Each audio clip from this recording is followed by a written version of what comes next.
The Chicago Cubs won another series against a below 500 team, but they stepped on their own 2 feet along the way as they tried to crawl back into the NL wildcard race.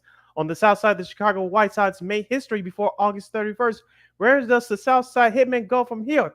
We'll give you our version of the answers coming up. Also, do we have an NL MVP race to talk about?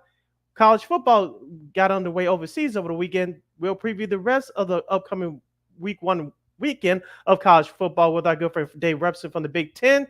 We have another list that we only give you guys from the National Football League, and we'll have a special anniversary edition of Old School TV Monday. That and a whole lot more as you're listening to the last Monday edition of Second City Sports for the month of August, which starts right now.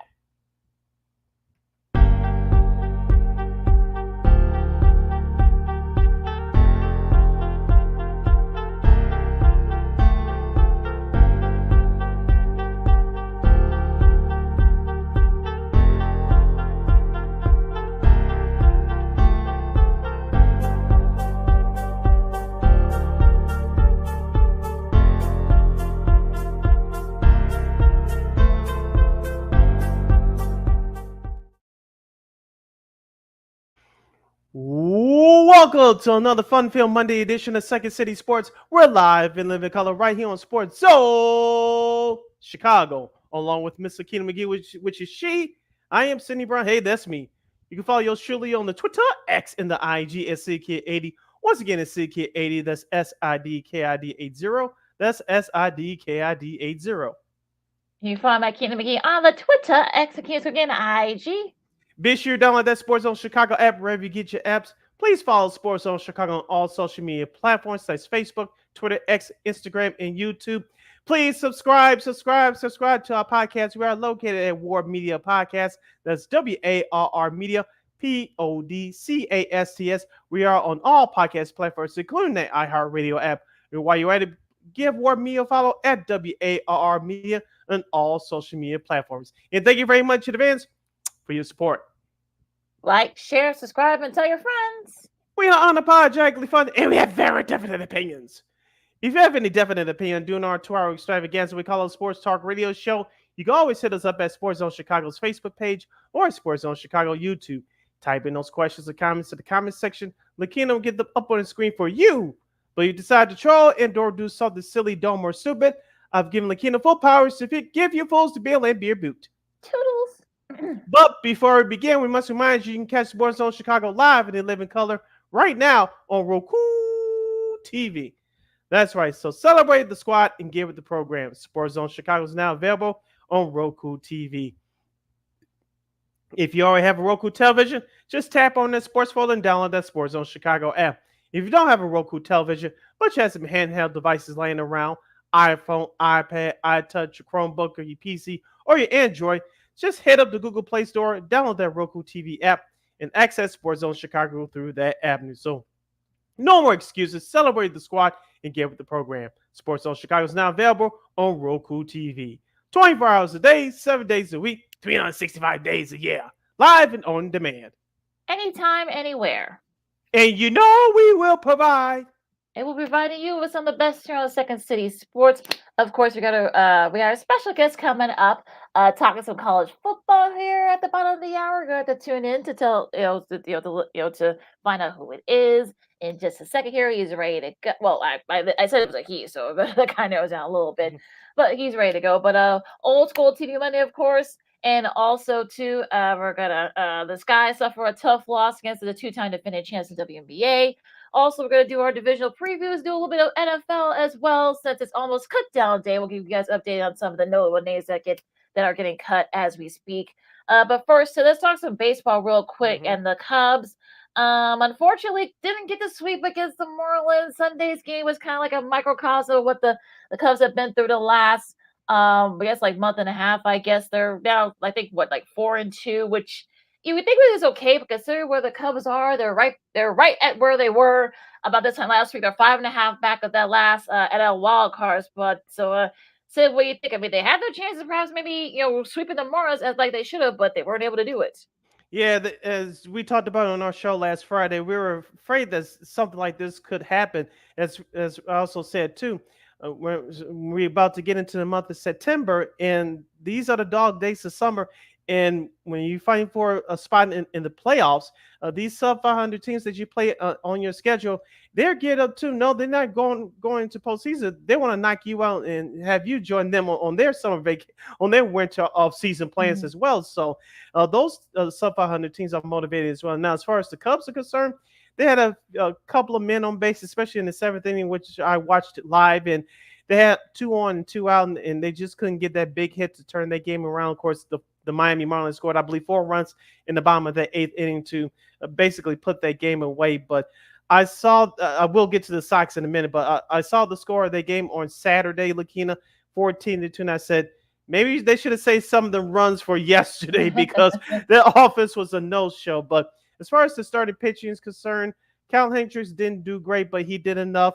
Shota Imanaga pitched 7 innings on Saturday. His stat line wasn't great, but obviously he was helped up by a great offense. And yesterday, Javier Assad, you really cannot blame him for yesterday's loss. He pitched his butt up, but the offense let him down. So, as we said all year, and we'll say it again for the 100,000th time, the Cubs are consistently inconsistent. Yeah, it is unfortunate 'cause I saw a little bit of that game yesterday, and it was just like, you got to be kidding me, really? So, yeah, I mean, it's just unfortunate that the Cubs had a shot perhaps to make gain a game. They didn't do it, so it's just unfortunate. Now they do play Pittsburgh. They kind of have a sandwich, kind of a sandwich right, between Pittsburgh. They play Pittsburgh for a few games, and they Pittsburgh comes here, do kind of like a home and home series, if you will. So we're just to see. I know that they're going to have Paul Skeens pitch to them, go up against them in one of those games. So you gotta sweep. If not, you gotta sweep. You can't. You have to put together the good like 6 or 7 in a row because you play the Yankees and the Dodgers after them. So you gotta try to take advantage. And it's just unfortunate they haven't been able to do that. Yeah, we know Pittsburgh is having a subpar year, subpar second half of the season. Yes, they do have some young talent you mentioned in Paul Skeens. I believe he's 3-0 or 2-0 against the Cubs Mm-hmm. so far this season. So he's going to be one tough cookie within itself. But historically, over the last few years, the Cubs have struggled against the Pirates, especially in PNC Park. So it's not going to be easy. You have to win this series. It'll be great if you would sweep them, but realistically, you have to take 2 out of 3. And I think with the losses like what they had yesterday against the Miami Marlins will come back to bite them if they don't make the playoffs. And it's been a microcosm, as you said, what this team is all year. Okay, let's talk White Sox. It's got to be a little depressing here, but they become the fourth fastest team to get to 100 losses, unfortunately. Um, so yeah, I mean they got a lot of their young guys up. I mean, guess what? Like the '03 Tigers are like the last like AL team to like the fastest like 100 loss team. So yeah, they're still within pace with the 1962 Mets for most losses in the season. And yeah, 5.5 more weeks. Eee. I got nothing. I got nothing. Let's see if I can grab something. What I did grab was a promotional jersey of the Chicago White Sox, number 51, the late Dick Buckets Sox football jersey last Saturday night. That was great, and I had got a chance once again to walk on the field before the game. Thank you to the White Sox organization for letting us season ticket holders do that. That was very awesome. Now back to the trash team. I know Grady Sizemore, the manager. I know you cannot put this on him. There's enough blame to go around why the Sox are where they are. You can start with ex-manager Pedro Grifol. You can start with former GMs Rick Hahn and Kenny Williams. And they also goes on the owner Jerry Reinsdorf as well. It's a whole organizational funk. But Lakeena, I was talking to a couple of people last night, including our guy doing his live show, Nick Morawski, friend of the show from Good Guys Talk Back on Mm-hmm. White Sox podcast. Does Jerry Reinsdorf really care? He says he cares, but do you really think he cares? And the reason why I asked that question is because if we were in New York or Los Angeles, and let's just say the Yankees were going through this, old man, the late George Steinbrenner would have shook some things up, traded somebody, Mm-hmm. Yep. bought a new team this for the upcoming off season to get this thing back on track. Do I see that in the White Sox future? No. I know that Chris Getz is officially 1 year, exactly 1 calendar year into the job.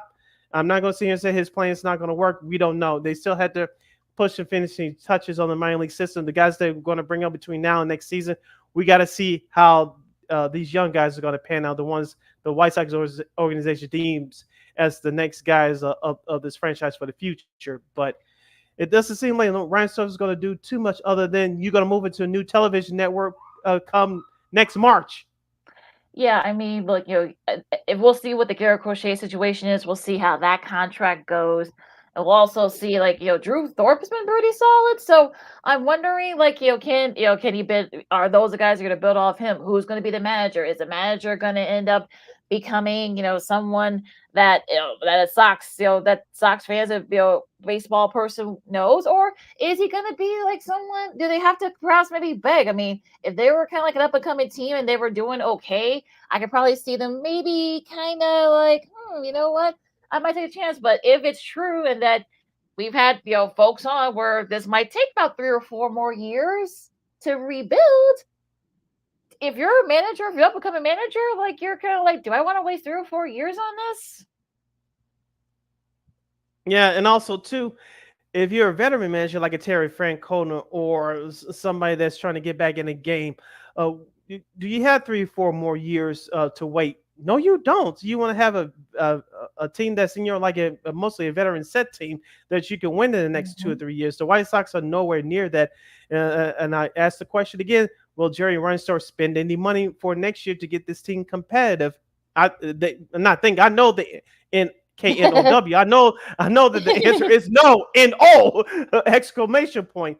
So how will you sell next season to your fans as far as on the field? You know what they're going to do off the field with the promotions, with the celebrating of the 20th anniversary of the 2005 World Series next year. I know next year is also the 125th anniversary of the franchise. You're going to do everything and then some off the field, but on the field, what are you going to do what product are you going to sell to fans? And many Sox fans are not buying right now, and I don't blame them.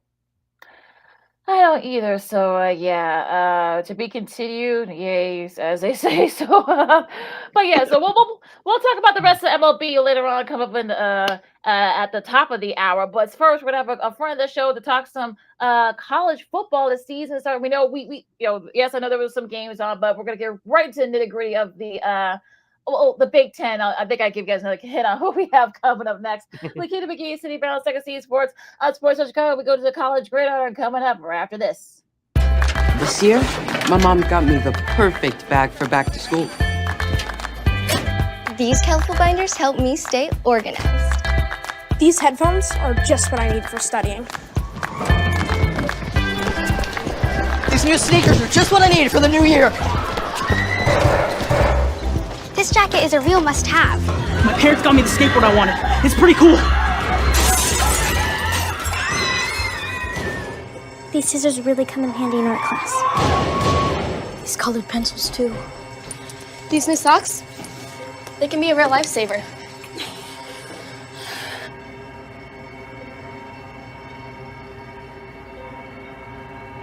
I finally got my own phone to stay in touch with my mom.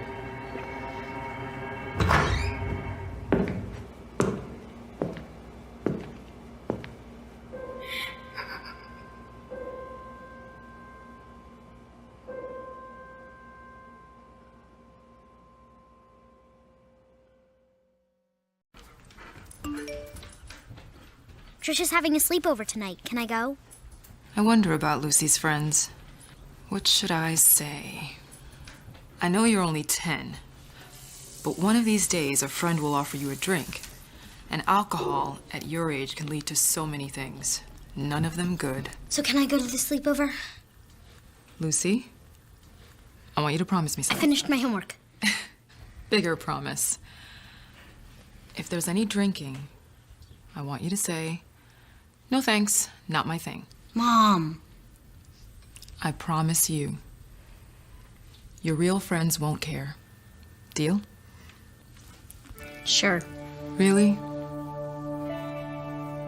I promise, Mom. They really do hear you. Did you pack your toothbrush? For tips on how to start the talk, visit underagedrinking.samhsa.gov. A public service message from the Substance Abuse and Mental Health Services Administration.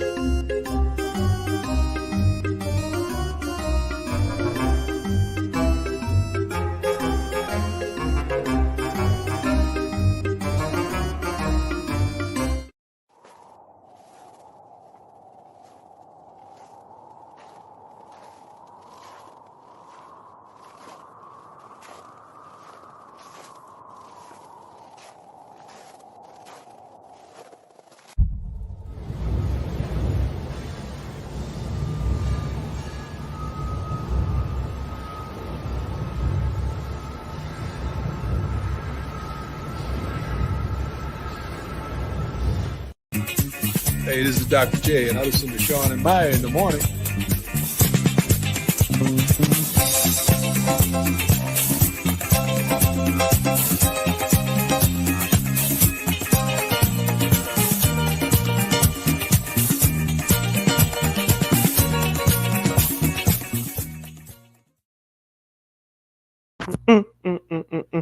Yeah, I saw you boogie over there, Lakeena. He just didn't get caught on camera. Welcome back to Second City Sports, the hashtag Monday edition. We're live in the living color right here on Sports Zone Chicago. I'm Sid. That's Lakeena. You can follow yours truly on the Twitter, X, and the IG at SidKid80. Once again, it's SidKid80. That's SIDKID80. That's SIDKID80. You can follow Lakeena McGee on the Twitter, X, the Kings Cookie, and the IG.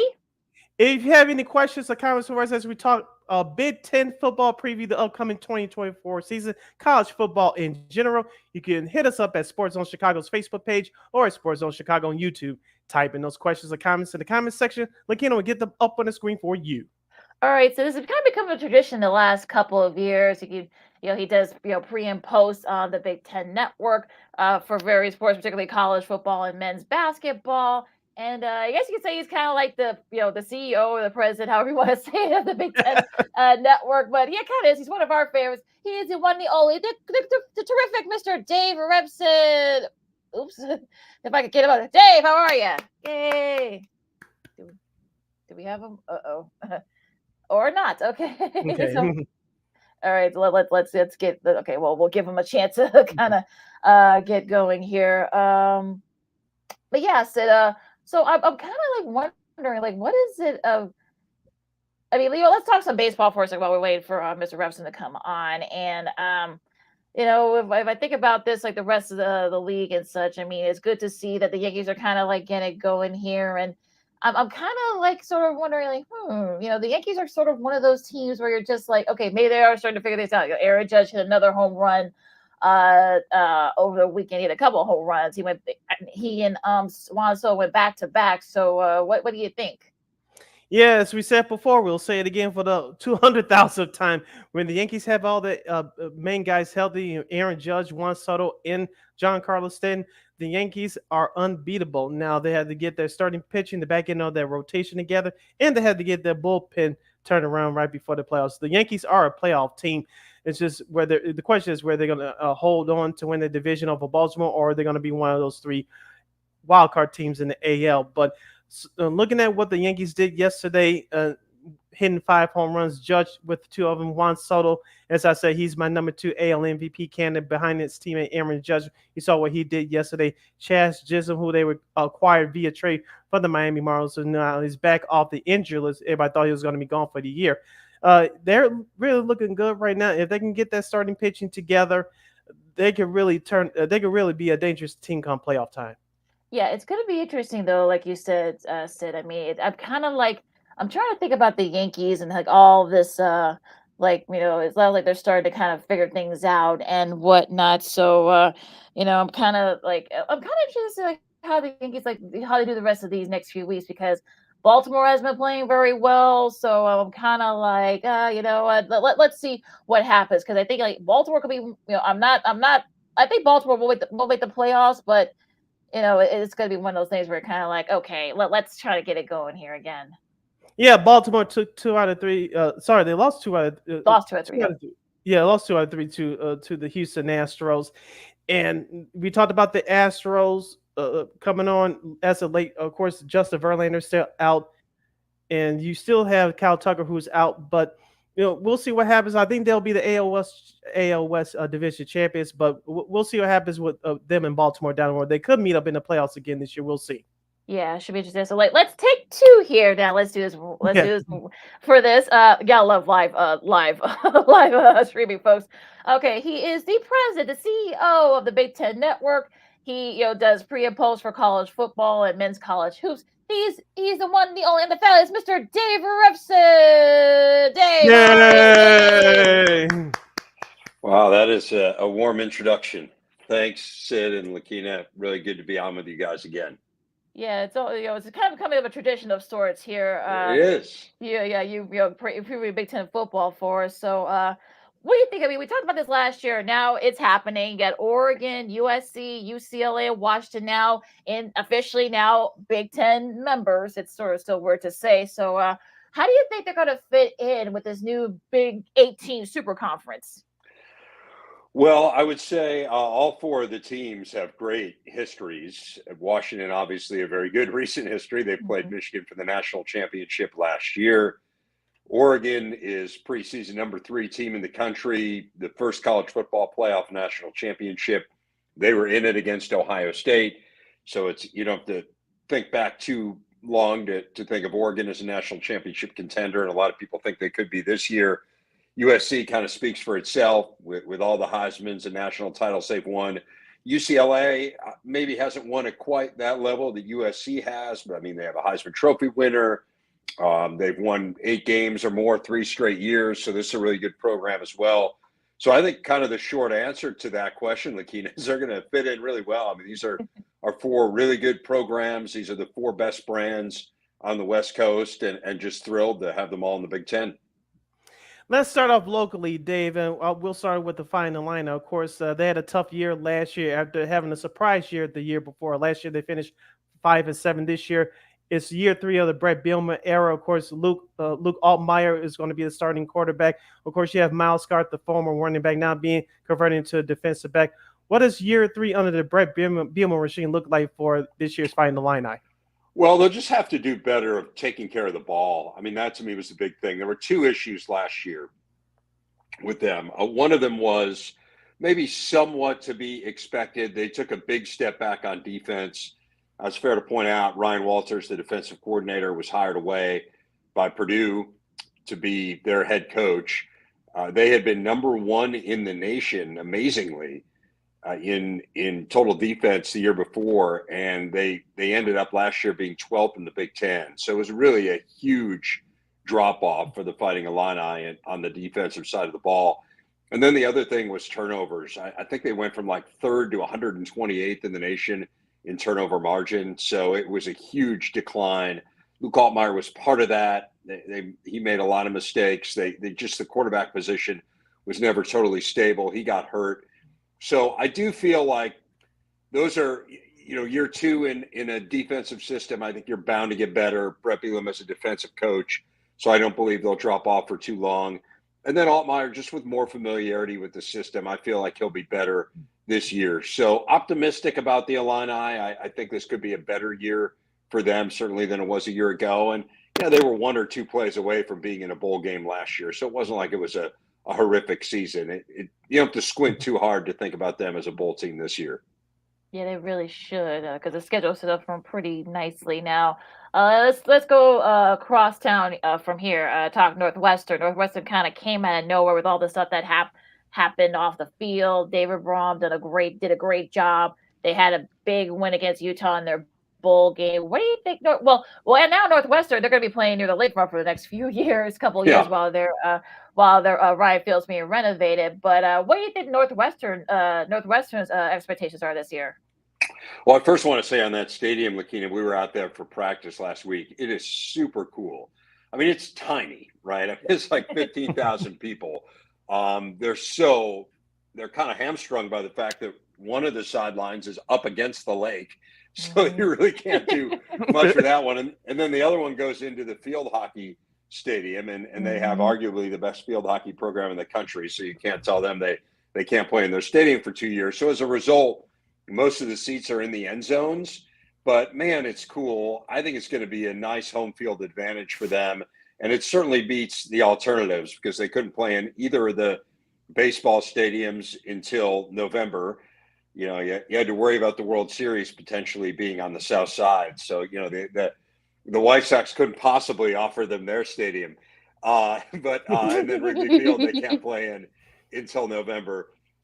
Soldier Field was kind of a non-starter with the turf and the Bears and whatnot. Really, the only other option was that Red Star Stadium, SeatGeek Stadium. And this is just so much better than that, I think, for their fan base. So kudos to everyone at Northwestern for getting that done. And then they will play 2 games at Wrigley once the Cubs are done. As far as their team, I thought it was better than maybe I kind of expected when we went to practice last week. There are going to be questions on the offensive line.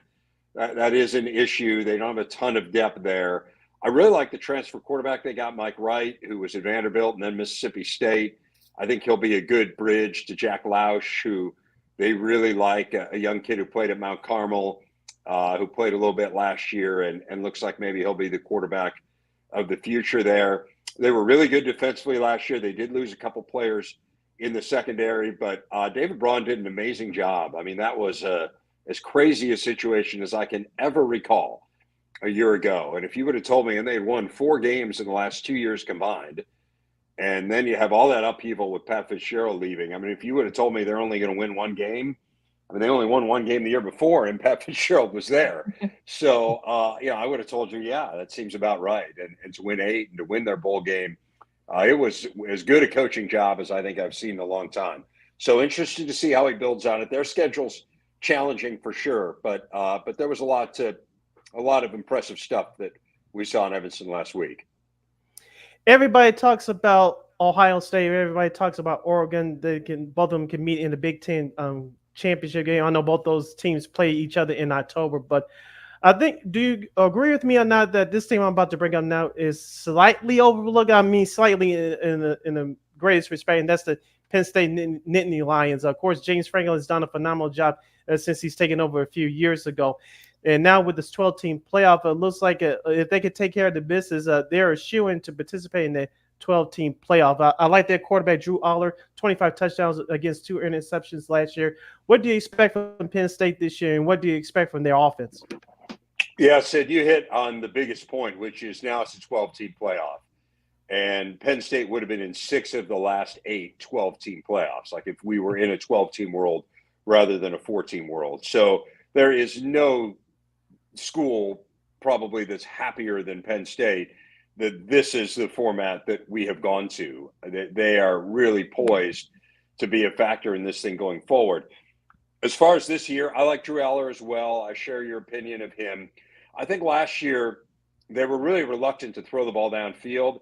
Part of that was they didn't have a great receiving core. I'm still not convinced they do. I mean, after being there for preseason practice, I don't know that they have guys who can really stretch the field. They're excited about a young man named Harrison Wallace, Trey Wallace, they call him. He's a guy who's been kind of a bit player there for the last couple of years. The hope is that he can step up. They got Julian Fleming, who transferred in from Ohio State. But they need to figure out a way to stretch that field because the running lanes really got closed up last year for Nick Singleton, who had a great freshman year. It wasn't quite as good last year. The explosive plays just weren't there. I think the defense will be really good. Manny Diaz was amazing as the defensive coordinator. He has left. He's now the head coach at Duke. Tom Allen, who was the head coach at Indiana, comes in. He's got a great track record with really good defenses. So I like Penn State. I still think there are questions about the offense and the passing game. They have a new offensive coordinator, Andy Kotelnicki, who had great success at Kansas. Interested to see that team. But again, I share your optimism, and they do feel like a team. Look, they're in the top 10 in the nation in the preseason. So if you kind of go off of that, they're a team that I think a lot of people feel like could end up in the playoff. Our buddy from the Big Ten Network, Dave Revson, joined us here talking college football here on Second City Sports. Sports on Chicago, Lakeena, McGee, Sidney Brown with you. Now, Dave, we're about like 10 minutes in, and we haven't even talked about the defending national champions, Michigan. And I guess that just shows how deep, with everything, deep it is now. Raheem Moore takes over, and I mean, it's kind of interesting because of all the stuff going on with the other stuff. We won't get into it, but then it's not like I know like a lot of their guys are gone, but it's not like the cupboard's bare there, is it? No, I don't think it is, Lakeena. They're really good on defense, particularly on the defensive line. They've got a couple real studs up there. They only return 5 starters on the entire team, and one of them is injured. It's not clear he's going to play this year, and Rod Moore is a really important piece in their secondary. But one of the things they emphasized to us when we were at camp last year is on average, they didn't have anyone on the defense play more than 35 snaps a game last year. So they rotated a ton of guys in. So you're talking about a lot of players on this defense who have experience, even if they're not necessarily returning starters. So that's kind of one thing that Jerome Moore and his team are are banking on. I think on the offensive side, to me, is where there are more question marks. They are really inexperienced at quarterback. I think Alex Orji's going to end up being the starter based on what we saw there last week. He has thrown one pass in his career, and the guy who backs him up, Davis Warren, I think has thrown 14 passes. He was 0 of 5 last year. So you don't have a lot of proven experience there. Orji's an impressive kid physically. He looks the part. They have a really good running back in Donovan Edwards, who's kind of played second fiddle to Blake Corum, but we have seen at times when he's been pressed into service the last couple of years how good and how explosive he can be. The thing that really stood out was the offensive line. They replaced all 5 of their starters. A lot of it was the portal in terms of plugging it in. That group looked great. I mean, it was one of the better offensive lines that we saw, which maybe doesn't surprise you because it's Michigan, but when you're replacing everyone, I do think it's kind of hard to make it look that good. So we'll see. I mean, it's a tough schedule. They got Fresno State and Texas the first 2 weeks. So we'll learn a lot those first 2 weeks about Michigan. Let's talk about one of the 4 West Coast teams that will be joining the Big Ten this year, and that's the USC Trojans. Head coach Lincoln Riley has a new challenge on his hands. Out is Caleb Williams now with the NFL with the Chicago Bears, and as Millen Moss is the new quarterback. Talk to us about what can we expect from Mr. Moss this year, and do you have faith that the Trojans defense will be at least respectable in college football? Well, it has to be better. I mean, you're right, Sid. Like, that is the big question mark with USC. I mean, over the last 2 years, they're the highest scoring team in the country. But the issue for them has been defense just hasn't been there. They gave up 34 plus points per game last year. It was the worst scoring defense in the history of USC football. So, that's saying something. They went out and made a defensive coordinator change. They didn't have to look far to find their new DC. It's Danton Lynn, who was at UCLA and did a remarkable job across town with the Bruins. He turned them into a top 10 defense essentially in 1 year. This guy actually played in the Big Ten, played at Penn State, and tells you how long we've been doing this. He was a player at Penn State while the Big Ten Network was on the air. And we're still doing this. And now he's on his second defensive coordinator spot. So we've been at this a while. I think Dan Lynn's going to do a really good job. Miller Moss is outstanding. He threw 6 touchdowns in their Holiday Bowl game when Caleb Williams opted out of the bowl game. They've got a ton of talent at wide receiver. I mean, they can come at you in waves. So they'll be really good offensively. This is kind of the thing that's dogged Lincoln Riley throughout his coaching career is, can he put together an elite defense? I talked about the defensive coordinator change with Danton Lynn. Their linebacker coach has been the head coach at North Dakota State. This guy is a national championship winning head coach. He comes to USC as the linebackers coach. So that tells you like the degree to which they have frankly paid, to make it worth someone's while to go from arguably the best job in all of FCS to being a position coach in college football or in the Big Ten. But again, it shows you USC is committed to having a better defense, and we'll see if they're able to do it here as they change over that defensive staff. Now, Iowa was interesting to me because, of course, last year, watching an Iowa game was an experience. I didn't say it was a good experience. I said it's an experience. So they made some changes in the offensive coordinator. They got a really solid defense that kept them in a lot of games last year. Where do you see Iowa? Can they be kind of like right up there with the Ohio States and Oregons, or these maybe needs to be like in the mid-tier? I think they have a chance to have a really good record. They have a very favorable schedule, so I think that helps them a lot. The defense is going to be fabulous. It really always is. If Phil Parker, he finally got the recognition that he deserves last year. He won the Broyles Award as the nation's best assistant coach. He probably could have won it 3 other times in his career. He's just outstanding. But you're right, Lakeena. The offense was borderline unwatchable. They were last in the nation in scoring. They were last in the nation in total yards as well. They were last in the nation in total offense by 30 yards per game. So, it really wasn't even close. Part of it was injuries. Cade McNamara was hurt. Luke Lachey was hurt. Those guys are both back this year. McNamara has not looked good, apparently, like the open scrimmage they had. He really had a bad day. They brought in Brendan Sullivan, who started a little at Northwestern last year. He had gotten beaten out in the spring by Jack Lausch, so he ended up going in the portal. Iowa brings him in to be their backup, maybe pushed into action here. He's a guy who's proven he can win Big Ten games. He was Northwestern's quarterback in the Maryland game that they won last year. But offense has to be better, and it has to be better in the pass game. And I think the quarterback situation is going to have a lot to do with that. It's not obvious that it's better right now. I think it'll be interesting to watch a couple games. This first game should be okay against Illinois State, but then you have Iowa State, and Iowa State is good. So that's going to be a really big test, and you have to score points to beat them.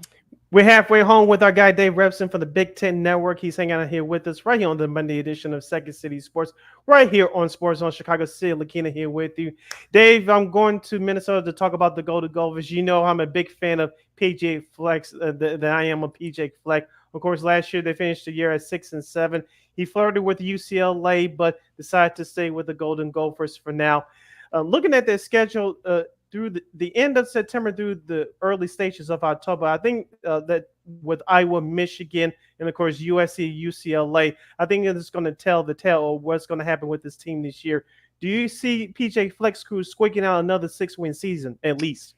That's a brutal stretch that you talk about. That's one of the more challenging stretches I think that any team in the Big Ten has in those 4 successive games. The positive to me is they don't play Ohio State. They don't play Oregon. I think we'll learn a lot in this first game against North Carolina. I mean, North Carolina last year did a number on them. That game was in Chapel Hill. And, oh, by the way, North Carolina had Drake May. They don't have Drake May anymore. So that helps the Gophers. The thing that was really surprising, I thought, last year with Minnesota was that defensively they were not at the level that they had been in the previous couple years. They had a great defensive coordinator in Joe Rossi. He has left and taken the Michigan State DC job. They were kind of a middle-of-the-pack defense last year after being in the top 6 in the nation in scoring defense the previous 2 years. So can they get it back on track? Corey Heatherman comes in from Rutgers. He was the linebackers coach. PJ really likes him a lot. He and Greg Schiano have spent a lot of time through the years kind of trading coaches. They have a similar lineage, and so they tend to hire guys from one another's staff. So not surprising, Corey Heatherman will run a very similar type of defense. To me, the questions are really with the offense. They brought in Max Brosmer, who was a finalist for the Walter Payton Award, which is essentially the Heisman of FCS. The day we were at camp, and again, we were there early in camp, and we're only there for one day.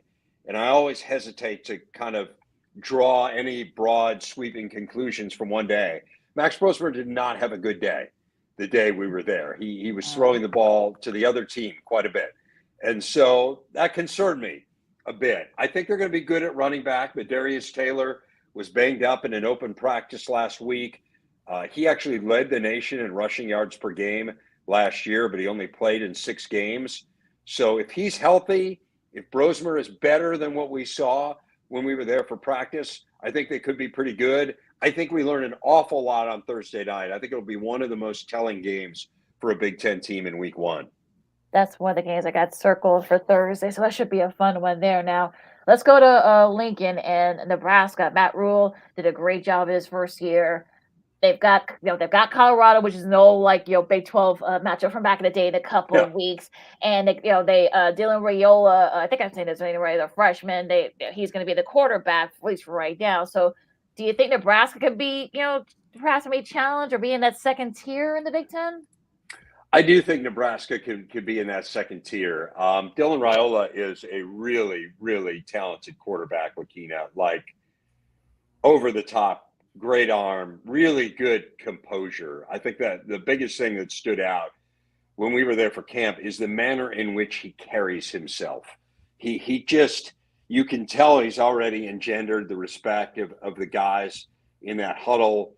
A lot is going to be riding on him this year, and I think that he is up to it. He is a freshman, and I just think that is going to come with mistakes. It's unreasonable to think that even a quarterback as highly touted as Dylan Raiola would come in and be mistake-free.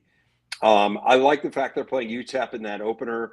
No disrespect to UTEP, but that's a game you should win if you're Nebraska. And then I think a ton's riding on that Colorado game. It's been another weird summer. at Colorado. You got Deion Sanders kind of lashing out at the local media there, and I just don't know. It's a revolving door, and certainly they started last year fabulously.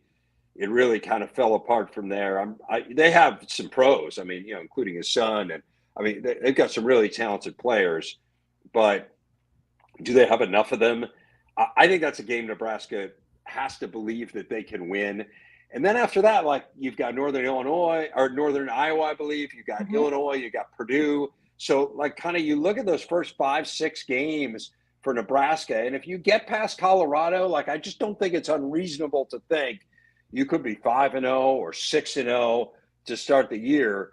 They haven't made a bowl game in 7 years. Like that's crazy to think about. Like I am significantly older than both of you. I may be older than both of you combined, but I remember like when Nebraska made a bowl game every single year, like maybe like 30 in a row. So the notion that the team that has gone the longest in a power conference without making a bowl game is Nebraska is so crazy to me that I can't even wrap my mind around it. I mean, it's absurd. Like if you would have told that to me 20 years ago, I would have said, you're drunk. So the fact that this is where it is, I think any success, any making it to the postseason this year is something that Nebraska fans would warmly embrace. I think it would show them that they're on the right path with Matt Rule. Presumably it comes with Dylan Raiola playing well. And then you've got a guy who is a freshman. Like one of the things that has happened in this day and age in college football is players, quarterbacks in particular, are not given time to develop because everyone is going into the portal to find their quarterback.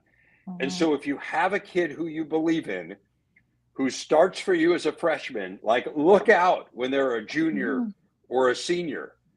And that's the path that I think Nebraska will be on with Dylan Raiola. And that's really exciting. Last moment too with our guy Dave Reston from the Big Ten Network. He's hanging out here with us on Second City Sports Live and Living Color and Sports Zone Chicago. Sid Lakeena here with you. Dave, of course, we'll talk about the Heisman Trophy. We know the names with Jalen Moreau and Carson Beck from Georgia, but you have Dylan Gabriel now of Oregon and Travion Henderson of Ohio State is being those top candidates for the Heisman Trophy from the Big Ten. What other players from the Big Ten can crack that top 10, top 5 list to at least get a look at the Heisman Trophy from this upcoming season? Players that people are not talking about, they can crack that top 5, top 10 list. Well, that's a good one. Well, let's see. I mean, I think you hit on the two most obvious ones. Like, I haven't necessarily seen anything that leads me to believe that Will Howard would be a Heisman Trophy candidate. But I think like when you're the quarterback at Ohio State, there's certainly the possibility that you could be that guy. We talked about Miller Moss already. I mean, Lincoln Riley has coached, I think, 3 of the last 8 Heisman winners. So, you know, if you're Lincoln Riley's quarterback, I think you're at least in the conversation. Again, I want to overhype Miller Moss. The guy's essentially played from start to finish in 1 game in his career, but it was pretty good. 6 touchdown passes. So I think those are kind of the most obvious ones. You know, to win the Heisman, it's pretty much a quarterback award these days. Can you win it as a wide receiver? Can you win it as a running back? We've seen it. It's really hard to do. But those to me would kind of be like the obvious ones. You know, Zachariah Branch at USC is maybe a name to think about. Maybe not for this year, but a year or 2 from now. I think he's the only player in the country who scored a rushing touchdown, a receiving touchdown, a punt return touchdown, a kick return touchdown last year. Like that's the way you win it as a wide receiver. And of course, he'll be in that same prolific Lincoln Riley offense. But again, I think it's more the guys you talk about. To me, the obvious candidate from the Big Ten is Dylan Gabriel. I think he's the person that I would look at and think if you had to choose one guy from the Big Ten who you think has the best chance, it's far and away him. Last question for me, Dave. With the new 12-team playoff, realistically, how many teams do you think from the Big Ten can get into that playoff? Well, I think the expectation, Lakeena, is it's 3 or 4 that would make it from the Big Ten and probably the same number that would make it from the SEC. So who are those teams? I mean, to me, Ohio State and Oregon, I think would be disappointing if either of them did make the playoff. I think it would be, a borderline tragedy in Columbus if they didn't make it. I think they're all looking at it thinking they absolutely should. And again, they are the only team that's been in the New Year's Six every year, the only team in college football. So I think it's a reasonable expectation with all those players who came back to Columbus that they should be a college football playoff team. I'd say the same with Oregon. I think they're almost for sure a CFP team. And so then kind of who's that next group? I think Penn State should make it. Again, slightly disappointing were they not to make it. Michigan is in that conversation. I'm really interested to see how the quarterback play is. Like, let's look at it a couple weeks from now, and I think you have a much better feeling as to whether they're a playoff team. I think Iowa, if they figure out quarterback, could be in that conversation, particularly with a favorable schedule. And then to me, there's a drop-off, like maybe USC, but we've talked about the challenges they have on defense. And then after that, I think anyone who made it outside of those teams, I'd be really surprised. Like, it would be a remarkable story. It'd be one of the bigger stories of the college football season. Last question for me, Dave. We went through this interview without talking about one of the traditional teams in the Big Ten that has done well every year, but they're going through a transformation over the last couple of years, and that's the Wisconsin Badgers. They were 7-6 last year, and the Maryland Terrapins had a surprisingly good year at 8-5. Do you see either one of those teams making that next step of that big jump and to improve themselves by a couple of wins? I really like Maryland when we were there. I think they're still figuring out quarterback, or at least they were a couple of weeks ago. They got MJ Morris, who's a transfer from NC State, Billy Edwards, who has been there for a few years. I think it's going to end up being Billy Edwards. I thought he had the better of the 2 days when we were there. But their defense, I give Mike Locksley a lot of credit. Philosophically, I think they're a much different team than they were a few years ago. And they've kind of found a nice formula with their defense. It's dramatically better. So I think Maryland could be, could they make another jump? Could they be a little bit better than that 8-win team? I think they could be. Wisconsin's schedule is really hard. It includes a non-conference home game against Alabama. That'll be fun. But, yeah, like the tailgating will be great, but that's all. Yeah. They're in transition as well. Like last year, I think they were kind of trying to feel one another out. I'll say this about Luke Fickell. He is a fabulous coach. Year 1 at Cincinnati, he won 4. Year 2, he won 11. Can they make a 7-win jump? I mean, obviously that would be incredible given that they won 7 a year ago. I don't think so, but could they make a 2 or 3-win jump? Maybe. I think a lot of that's going to come down to quarterback. I wasn't at their preseason practice with our group. I was driving one of my kids to college, but they were, it didn't seem like the quarterback had a great day. Tyler Van Dyke, who's a transfer from Miami. Yeah. He's a guy who's been through a lot of different systems, a lot of different offensive coordinators. So I'm interested to see how he fits into Phil Longo in this air raid attack and whether or not he can get comfortable right away. Because, again, with Alabama looming, you don't have a lot of time to figure it out. No, you don't. So, Dave, this has been so much fun as always. Thank you so much for joining us. What are you guys up to with the pre and post this season coming up?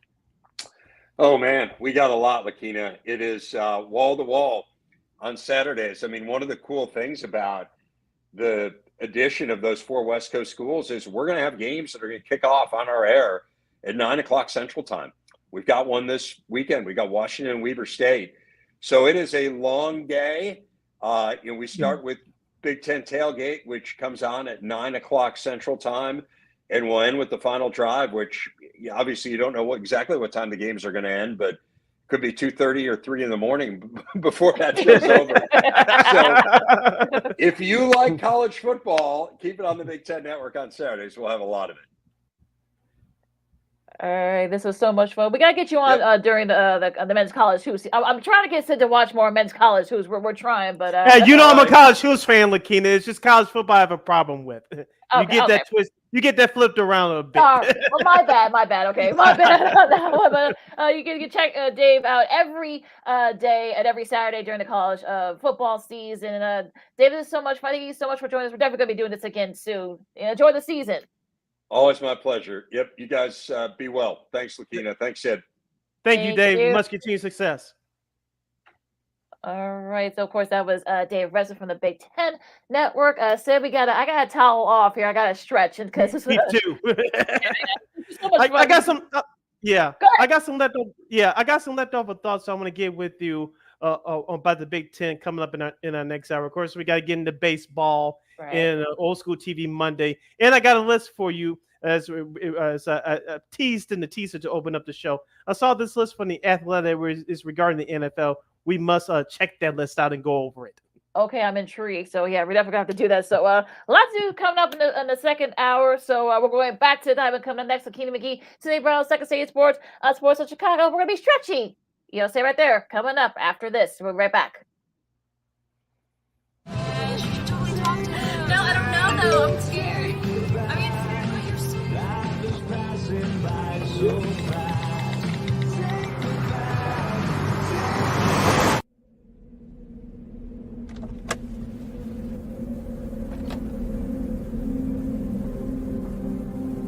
Do you know that you're in my lane? No, not at all. Are you not paying attention? Are you texting? I was just checking in with my mom. I was telling her that I thought we'd be home by 6. It's okay. There's enough time. Just pay attention. I'm not even halfway through my text. There's no way. I'm not even going to look up. My babies are in the car. You have to pay attention. It's just supposed to be a quick text. I'm so sorry.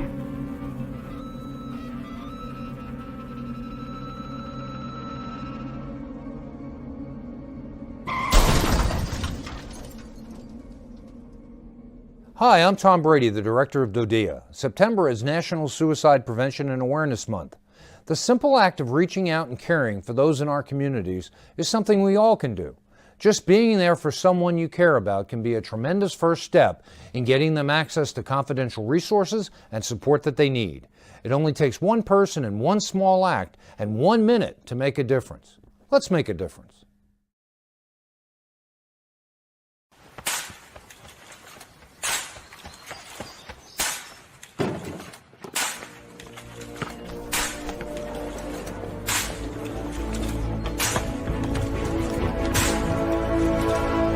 Move it!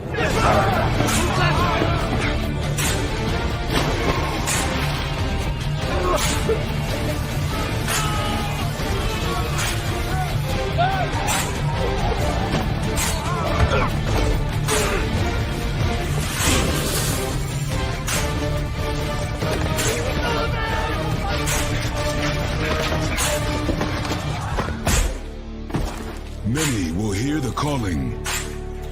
Few will earn the title. United States Marine. The few, the proud, the Marines.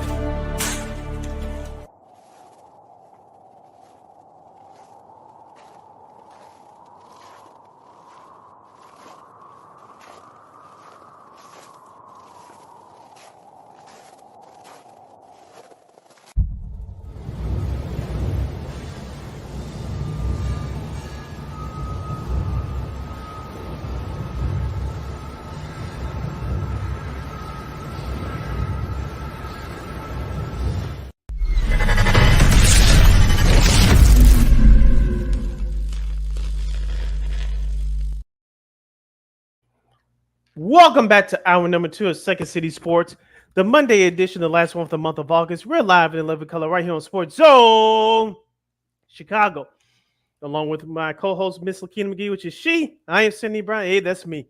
You can follow yours truly on the Twitter, X, and the IG at SidKid80. Once again, it's SidKid80. That's SIDKID80. That's SIDKID80. You can follow Lakeena McGee on the Twitter, X, the kids again, IG. Make sure you download that Sports Zone Chicago app wherever you get your apps. Please follow Sports Zone Chicago on all social media platforms. And since we're kicking off hour number 2 of the program, we're going to get into baseball in our list from the NFL, from the Athletic, and so much more. You can, if you have any questions or comments on any of those subjects, you can hit us up at Sports Zone Chicago's Facebook page or Sports Zone Chicago on YouTube. Type in those questions or comments to the comment section. Lakeena will get up on the screen for you. And just a daily reminder, you can catch us 24 hours a day, 7 days a week, 365 days a year on Roku TV. All right, so let's go back to the diamond as let's go to the AL Central as Okay. Cleveland looks like they're back on track. They win 2 out of 3 against Texas, and it looks like they're starting to kind of getting it going there for the Guardians. I know Jackenzie Noel yeah, had two straight had 2 home runs during that series against the Rangers. So it looks like the Guardians are starting to kind of put a little something together here. Yeah, I know they've been struggling offensively as of late. We talked about the injuries to their pitching staff. We don't have to go through it. I know they had a tough series against the Yankees around this time last week, but they rebounded nicely, taking 2 out of 3, as you mentioned, against the defending World Series champs. I know they're playing a doubleheader as we speak against the Kansas City Royals, but Cleveland's been getting it done offensively all year. I talked about Andres Jimenez, their second baseman, of course, Jose Ramirez, their big stud, of course, the Naylor brothers, Bo Naylor and Josh Naylor in particular, who's Mhm. having a career year of sorts. So the Cleveland Guardians, they have it going on offensively. I do not want to play them in the playoffs if they have any consistent starting pitching because they do have the offense. I know it's been Mhm. struggling until this past weekend, but if they can get any uh, if they can get any consistency in their starting pitching, like I said, I know it's been injured here and there this year, but if they can get any consistency with their starting pitching, that offense, that team could be dangerous. Period. I know people are not talking about them because they play in a crappy division, but I think that's another sneaky team that could be dangerous come playoff time. Yeah, Cleveland's very interesting. We'll see where they can what they can do there. Like you said, they're playing the Royals as we speak. Now, speaking of the Twins unfortunately they lose 2 out of 3 to the Cardinals. As speaking of the Royals, they lose 2 out of 3 to Philadelphia after winning the Friday game of that series. So Cleveland did gain a little bit on those two teams. So we're interested to see if they can both teams can kind of get going there, like you said, Royals and maybe the Royals can gain some ground against the Guardians. But we'll see. It should be interesting in that next couple weeks are going to be very crucial in that AL Central. First, with the Minnesota Twins, they failed to take advantage of what the Royals did or did not do. They lose a 2 out of 3 to the St. Louis Cardinals, the rematch of the '87 World Series. I know, a Mhm. long time ago, but like I said, Minnesota starting pitching has been a surprise this year. You talk about Pablo Lopez, of course, Bailey Orber. I think he's starting tonight, if I'm not mistaken. In his last 11 starts, he has an ERA of 2.09, so he's been doing very well. But their offense is still on track. With Juan Castro, you still have Carlos Correa, you still have Byron Buxton, and don't forget about Juan Miranda as well. They're third baseman, so they still have some boppers in Atlanta. They just know how to get it done. And don't forget about Carlos Santana as well. So they have some boppers in Atlanta, and they can put some runs up on the board. So I think Minnesota, do they have enough to win the division? I don't think so, unless Cleveland really hits a downward slide. But I think Minnesota right now is one of those 3 wildcard teams in the AL.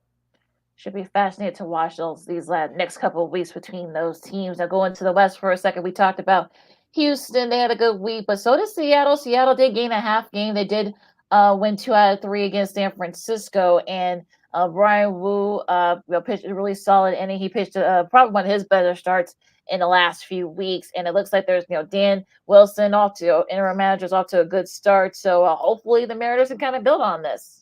Yeah, that's my number one question about that Mariners team. Can they build off of this? It's easy to play well when your old boss is fired. You got the new guy coming in. You want to show your new boss that you're not the reason why that your old leader was fired, and you're playing for your job as well. And technically, you're still in the playoff race. So that's my $64 million question for the Mariners. Can they keep this up? Because we're at the end of this week, we're about to go into September, and at some point you had to put some wins together, and you don't have much time left on your side. No, you don't. Like I said, 5.5 weeks. So that'll be interesting there. Going to the National League in the East, we said a couple minutes ago. Of course, the Phillies got a nice series win against Kansas City. Very Mhm. entertaining games. Like I said, they beat them. They scored like 22 runs in those last two after dropping the opener there. So it looks like they're starting to kind of figure things out. Bryce Harper, I think, had like 4 RBIs during that series. Schwarber hit a big Mhm. bomb yesterday. So yeah, maybe Phillies, after their struggle the last few weeks, they're starting to kind of get their groove back, I should say. And don't forget about JT Realmuto as well. Their catcher Mm-hmm. who was injured early in the year. He had a big series as well with a couple of home runs in that series. So that Phillies offense is high. We talked about their starting pitching. We talked about their improved bullpen. But that Philadelphia Phillies offense, when all systems go, they're hard to beat as well. That's interesting there. Atlanta won, took care of business. Unfortunately, they did lose the chance of sweeping the Nationals 5-1, but they did. I think they lost some ground a little bit against Philadelphia. Atlanta, you Mhm. kind of wonder like, will all those injuries come back to bite in the butt? I know Chris Sale had a nice showing there in that Saturday game against the Nats, but unfortunately, I'm still worried about all those injuries. I mean, you got to wonder like those guys are gonna be worn out after a while. Yeah, and that's another $64,000 question. Do they have enough depth? I'm talking about the Braves to overcome these injuries. They cannot afford anybody else to go down. I want to ask you a question to our audience and to you first, to you, Lakeena. Marcel Ozuna, he stepped up over the last few weeks, and he's nearing triple crown status in the National League. I'll still say that Shohei Ohtani is the number one candidate for me to take home the National League MVP award, but if Marcel Ozuna wins the Triple Crown, should he be your automatic winner for the NL MVP this year? I mean, consider that he plays in Atlanta. That might put a dent on that a little bit because Atlanta, they're not playing very well. We know some writers usually tend to kind of stay away from guys that come from struggling teams. But the fact that he's been one of the bright spots of that squad, with all the injuries stuff, he kind of is helping keeping them afloat. You gotta give him a little bit of credit. So I'm hoping he gets serious consideration for MVP, but you just don't know what these writers are thinking. I see your point, but I think if the Braves somehow make the playoffs and he does achieve that feat, I think for that factor alone that he deserves MVP. If he doesn't and the Braves don't make the playoffs, he may get some votes, but he's not going to overtake Ohtani. But if he achieves that feat and somehow Atlanta gets to the playoffs, I think that's the only way he gets that award. She'll be interested to see what happens there. Now, the Mets, they split their 4-gamer against San Diego. They had their chance to perhaps win the series, but unfortunately, Jackson Morrell has something to say about that. So, yeah, he dropped a couple of F-bombs too after the game too. yes, he did. Yeah, a little bit of that young. I know. Well, I'm sure.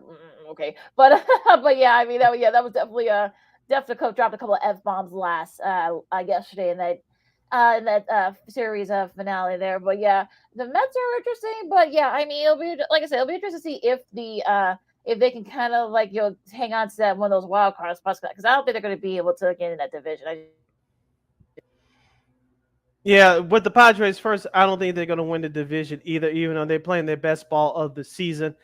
I like you said, Jackson Profar, first time All-Star dude, Jackson Merrill, who had that game-winning home run yesterday. But I think they're going to be dangerous come playoff time if they keep this up. Like I said, I don't think they're going to overtake the Dodgers. So I think that second wild card spot in the NL belongs to them. On the flip side for the Mets, here's the thing that I want to ask you: Are you more concerned than anybody else about their bullpen, because they had a chance at least to steal one of those games to take 3 out of 4? Yep. You could say yesterday's game. You could say about Saturday's game, but I think yesterday's game. I'm not going to sit here and say that yesterday's game is going to keep them out the playoffs, but if you're the New York Mets, games like that you cannot let slip away.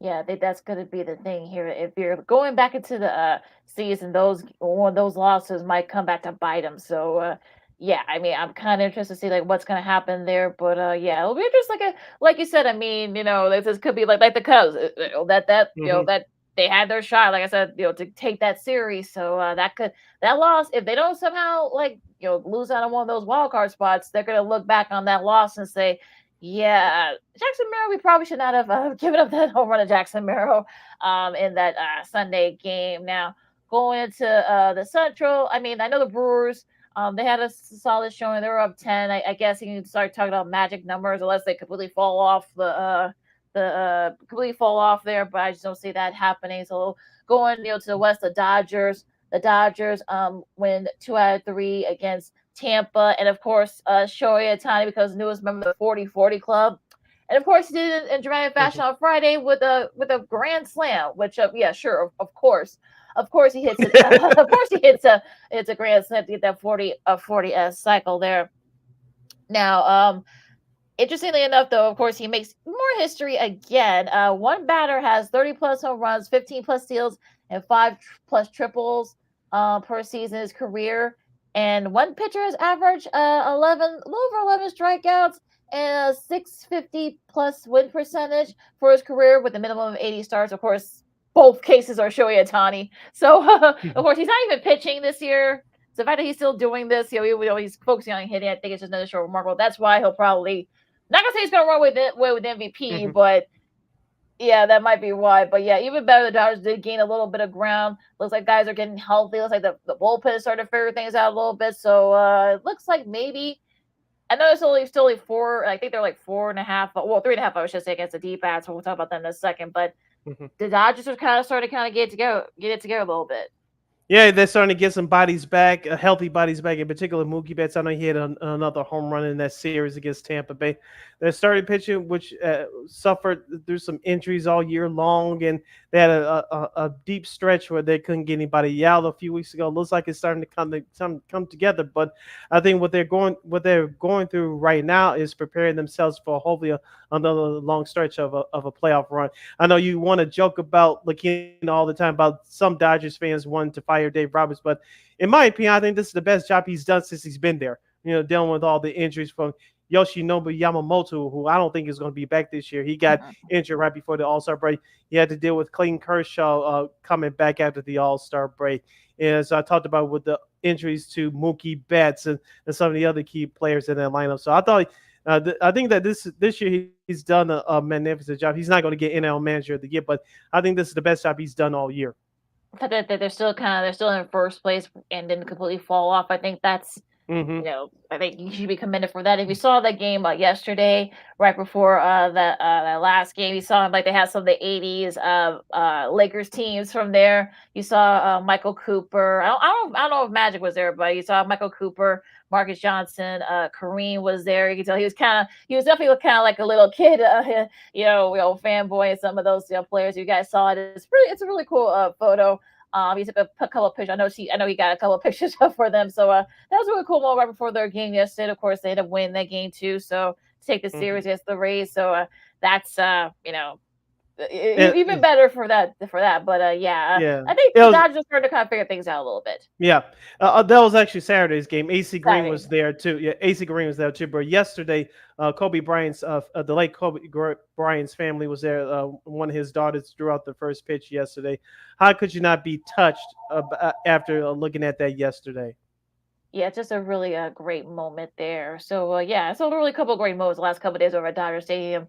So that's a fun matchup there. The Diamondbacks, real quick before we go to the schedule, I think the Diamondbacks, I think they definitely are you're starting to see the Diamondbacks team that we saw that went on that run last season. They got to the World Series. They did sweep the Red Sox, so that should definitely help them. If not, probably not. They probably won't be able to catch the Dodgers for the West, but they definitely could get there for the wild card spots, and they took care of business.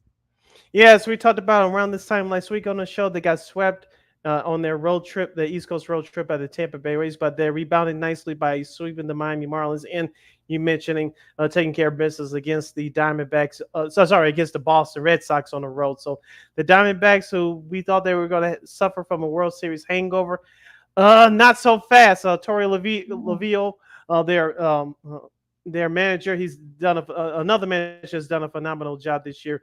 Not too many people, including you, expected them to get back into this spot and back to the playoffs, but looks like they're shooting for one of those 3 spots right now next to San Diego.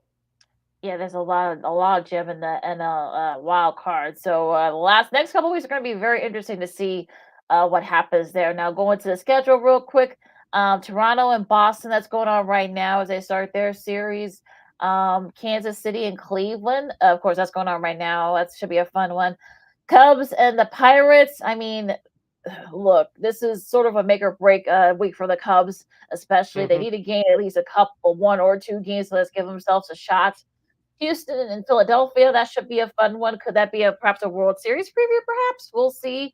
The first game will be on FS1 later today. Yeah, like I said, the double Kansas City and they have a double header today. I think because one of those was a makeup game they're playing right now. The Mets and the Yankees, I should say, and the Nationals, the Yankees, I should say, the Yankees are hoping to kind of build on that momentum that they're getting right now. Atlanta and Minnesota, two wild card potential. So the rematch of the '91 World Series. oh well, we're going way over with that with the '91 World Series, and San Diego and St. Louis.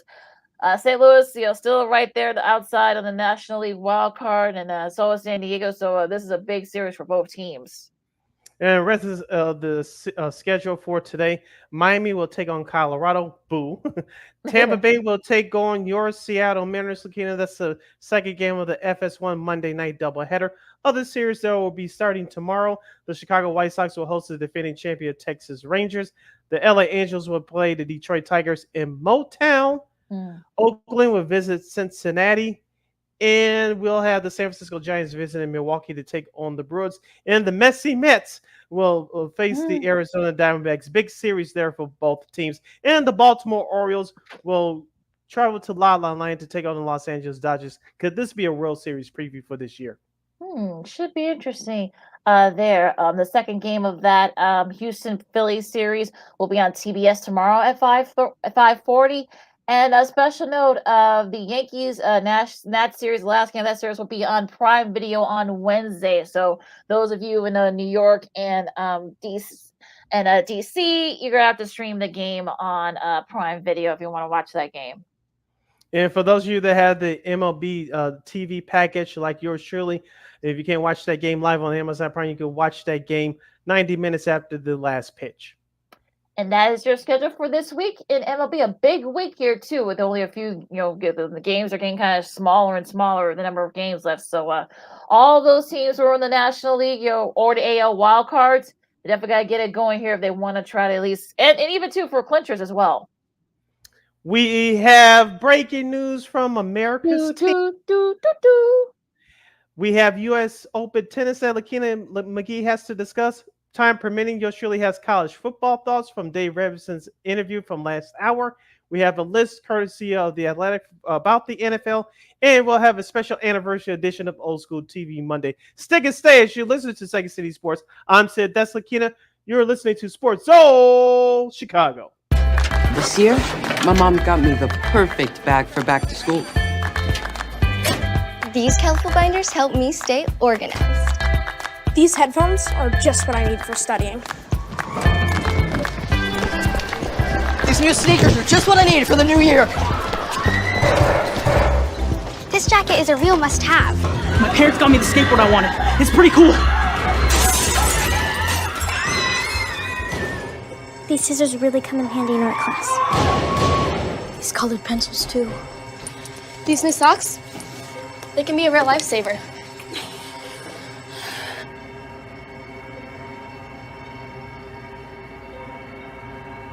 I finally got my own phone to stay in touch with my mom.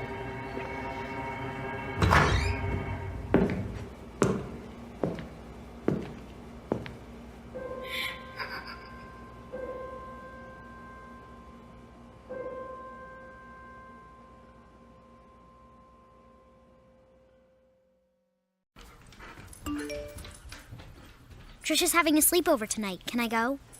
I wonder about Lucy's friends. What should I say? I know you're only 10, but one of these days a friend will offer you a drink.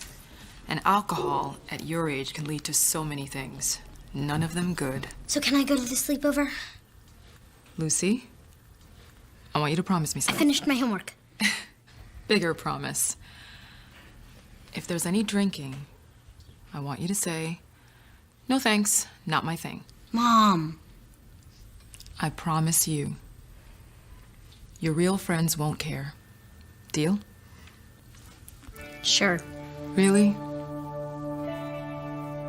I promise, Mom. They really do hear you. Did you pack your toothbrush? For tips on how to start the talk, visit underagedrinking.samhsa.gov. A public service message from the Substance Abuse and Mental Health Services Administration.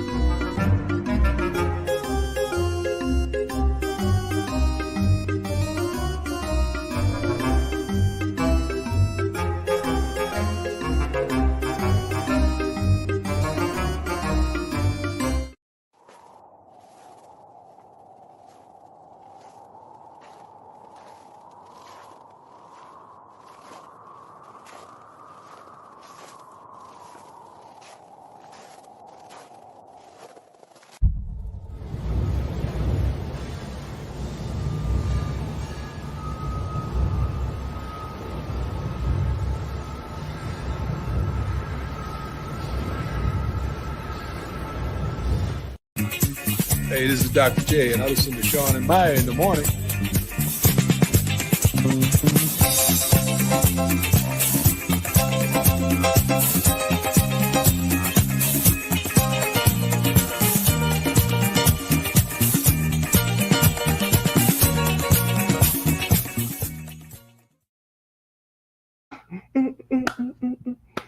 Welcome back to Second City Sports. We're live in living color right here on Sports Zone Chicago. I'm Sid. That's Lakeena. You can follow yours truly on the Twitter, X, and the IG at SidKid80. Once again, it's SidKid80. That's SIDKID80. That's SIDKID80. You can follow my Keena McGee on the Twitter, X, and the IG. This is our last segment of the show for today. So, if you have any questions or comments for us, make sure you hit us up at Sports Zone Chicago's Facebook page or at Sports Zone Chicago on YouTube. Type in those questions or comments in the comment section. Lakeena will get them up on the screen for you. All right, Sid. A little NFL here. We'll start with some breaking news. As Sid said in the teaser before the break, a little good news for America's team. They're all-pro wide receiver CeeDee Lamb.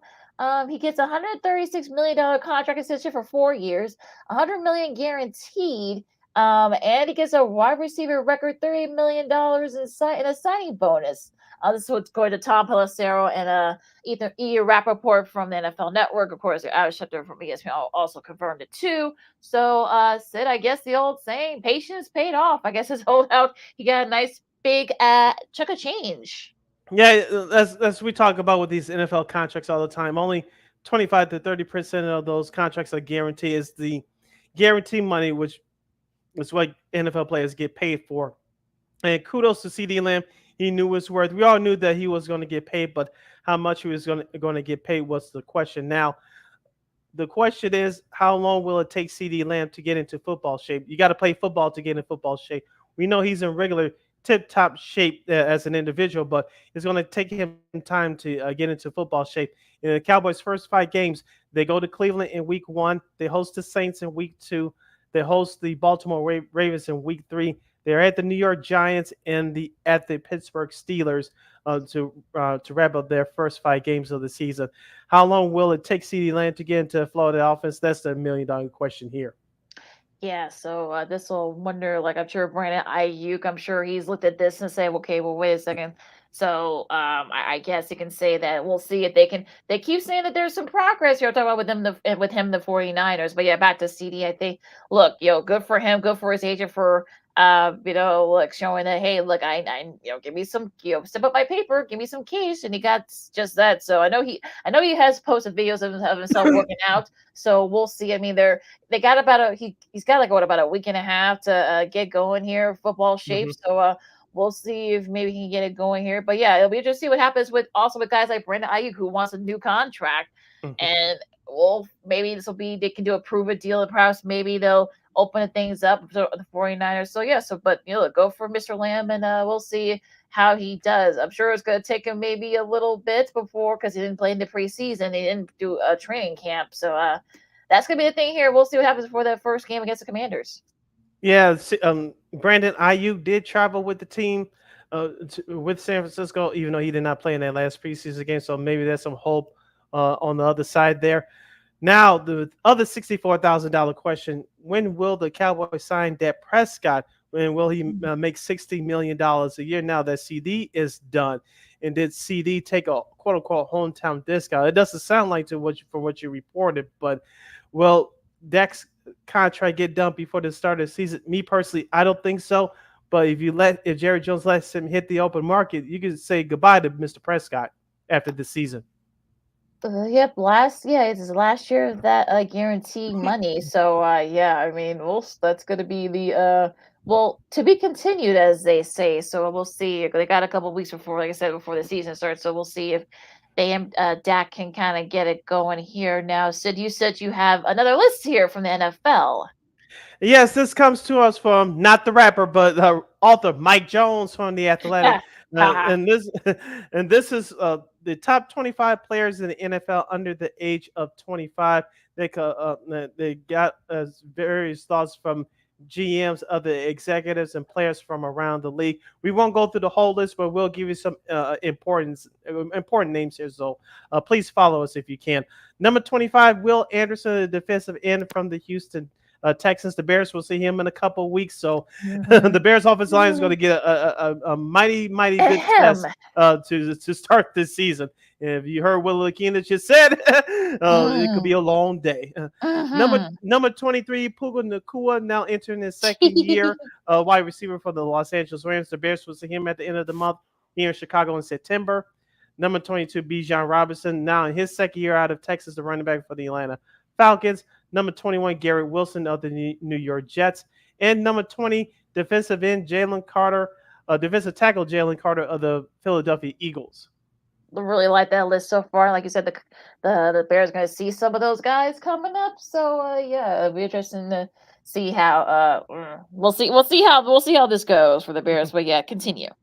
Yeah, moving up the list a little bit. Number 18, now second year tight end Sam Laporta of the Detroit Lions. He had a really good rookie year last year with 86 catches, over 889 yards, and 10 touchdowns. Number 17, I found this to be interesting. He did not have a good year last year, part of it because he was injured, but he did get fresh cash in the offseason. Trevor Lawrence, quarterback of the Jacksonville Jaguars. Interesting he is that low. I would have put him like in the top 15, but okay.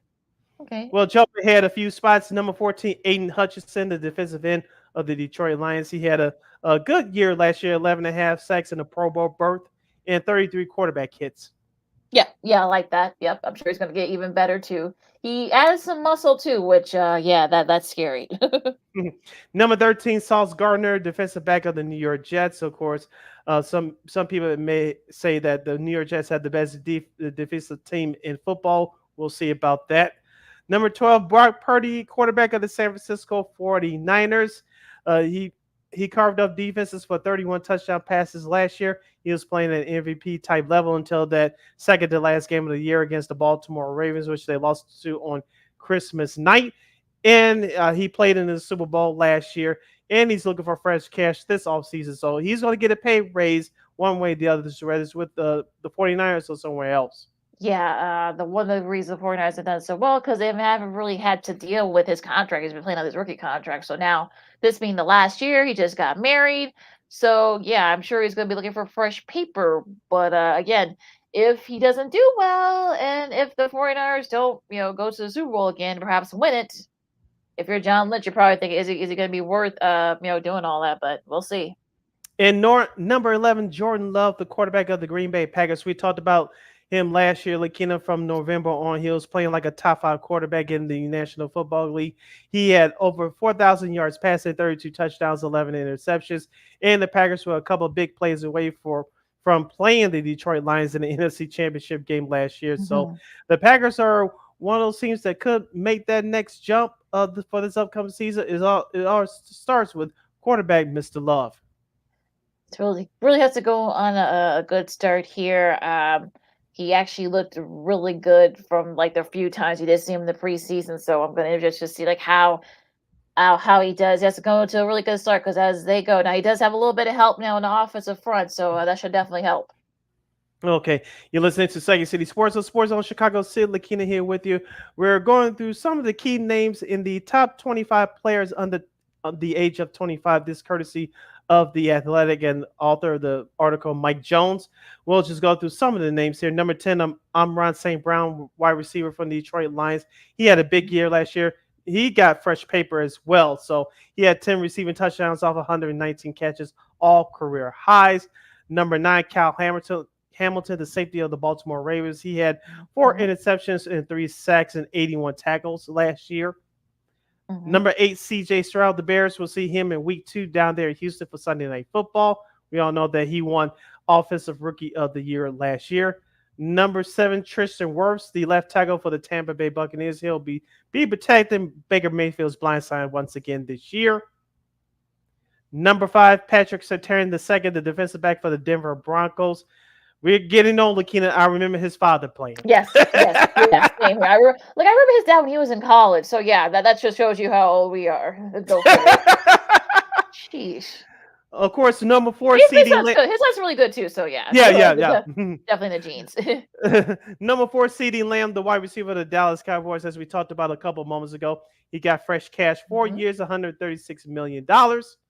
Number 3, another person's waiting on a contract extension, Jamar Chase of the Cincinnati Bengals. He did practice yesterday, so I guess that's a good sign. Number 2, Micah Parsons, linebacker, defensive end from the Dallas Cowboys. His days may be numbered there because of the salary cap. You have to keep your eye on that. He's still one of the best young pass rushers in football, but has disappeared come playoff time, especially last year against the Packers. I'm just saying. It's true, though. It's true. It's true. We got to get our buddy Ryan James from WVON some fundamentals on our show. Yes. To talk about the Cowboys. I'm also don't say he'll think you're crazy, but he agree with you though. He'd agree with you. Yeah. And number 1, Justin Jefferson, the wide receiver from the Minnesota Vikings. Of course, he got fresh paper too this offseason. Of course, he's going to be working with quarterback Sam Darnold, while rookie quarterback J.J. McCarthy is going to miss his rookie year with a knee injury. So there's your list of some of the top 25 players under the age of 25, according to Mike Jones, written by Mike Jones, a writer from The Athletic. Really good list. I would have put Trevor Lawrence a little bit higher, like a couple of spots higher, but yeah, a really solid list, and then we'll see what those guys can do. Some of those guys just got fresh paper, some are looking for fresh paper. So it'll be interesting how they all play this year. You're listening to Second City Sports on Chicago City. Lakeena here with you. Before I give my leftover thoughts on college football, Lakeena, I know cut down day is around this time tomorrow for everybody in the National Football League, including the Chicago Bears. I want to ask you, will we see any surprise cuts from the Bears tomorrow? One name has really popped up again, is Velus Jones, but in my opinion, I think he's done enough to earn a spot.